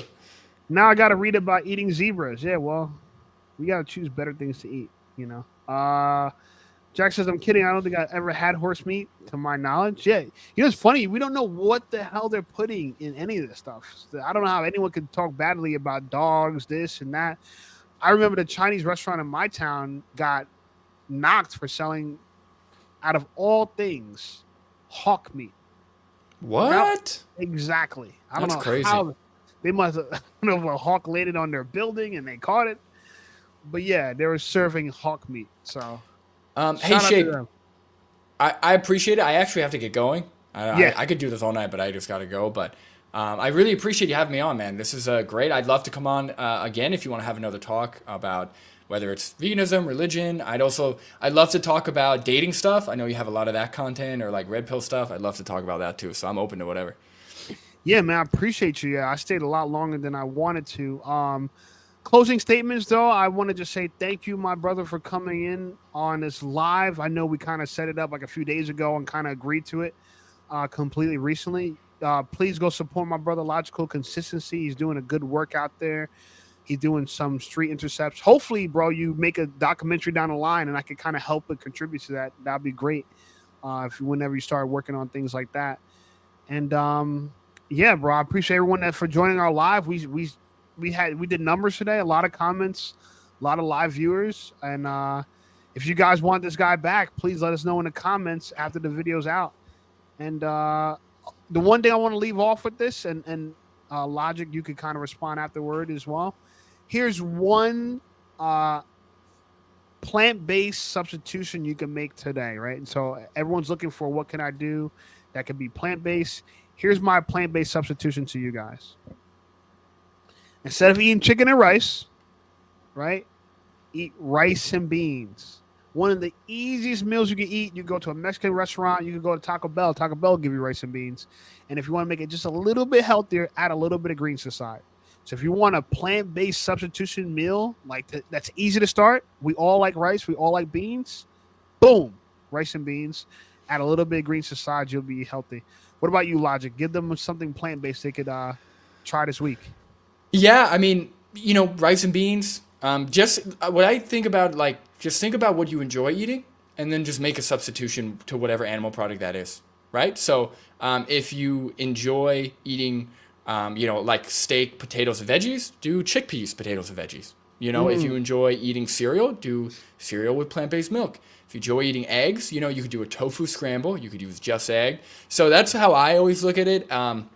To start, and then if you want to get more into nutrition and shape it better that way, then go ahead. But yeah, your staples should be whole grains, nuts, nut butters, high protein like beans, lentils, legumes, stuff like that. But yeah, and if I can end it on one thing, I will say, Shape, I really hope the next time we do meet up, if that happens, that you decide to go vegan. I really do think it aligns with your values. You don't need that belt. I know you look good in the belt. I'm sure you do, but you don't need it. You could avoid it. And to anyone else who has been listening, if you think that humans deserve more consideration, right? If we should be protected because of our capacity to suffer, to experience life, to feel the actions that are inflicted on us, then the only thing logically that you could extend that to is veganism. right? There's no reason why other animals should be subjected to exploitation by us just for pleasure, just for convenience, just for whatever it is. So, especially if you have trouble watching slaughterhouse footage. Like if you already are against animal abuse, veganism is the only position you can have. So I urge everyone to go vegan or try veganism. And if you need help, reach out to me. I'm sure Shape could help with plant-based eating as well, but you could always reach out to me on my YouTube, on my Instagram. It's all logical consistency. So thank you. And it's logically consistent. Last couple comments is for you, Logic. You needed told you good night. Good night. Good night. Jack Morgan, who's a famous guy, famous YouTuber in here, 30,000 subs, on his way to get a silver play button. He says, I do a live every Sunday night. You're more than welcome to pop on. I'll connect you guys. Thank you. Mr. Mister says, bring him back. This was unexpectedly interesting. So, bro, awesome. Appreciate you. And can't wait to have you back. Other than that, I hope you enjoy your new year. You guys, thank you so much for this live stream. We will talk to you soon. Next Sunday, we might do this again at 8. But until then, we'll see you guys. Tuesday, I'm doing my next live stream with a girl. We're talking about dating. If you guys want to hop on Tuesday at 9, you're more than welcome to hop on. And other than that, thank you, Logic, man. I really appreciate you, my brother. Stay plant-based, and I'll see you in the near future, man. Thank you, man. You too. Go vegan, though. Go vegan, man. All right. I'm going. Have a good night. Peace.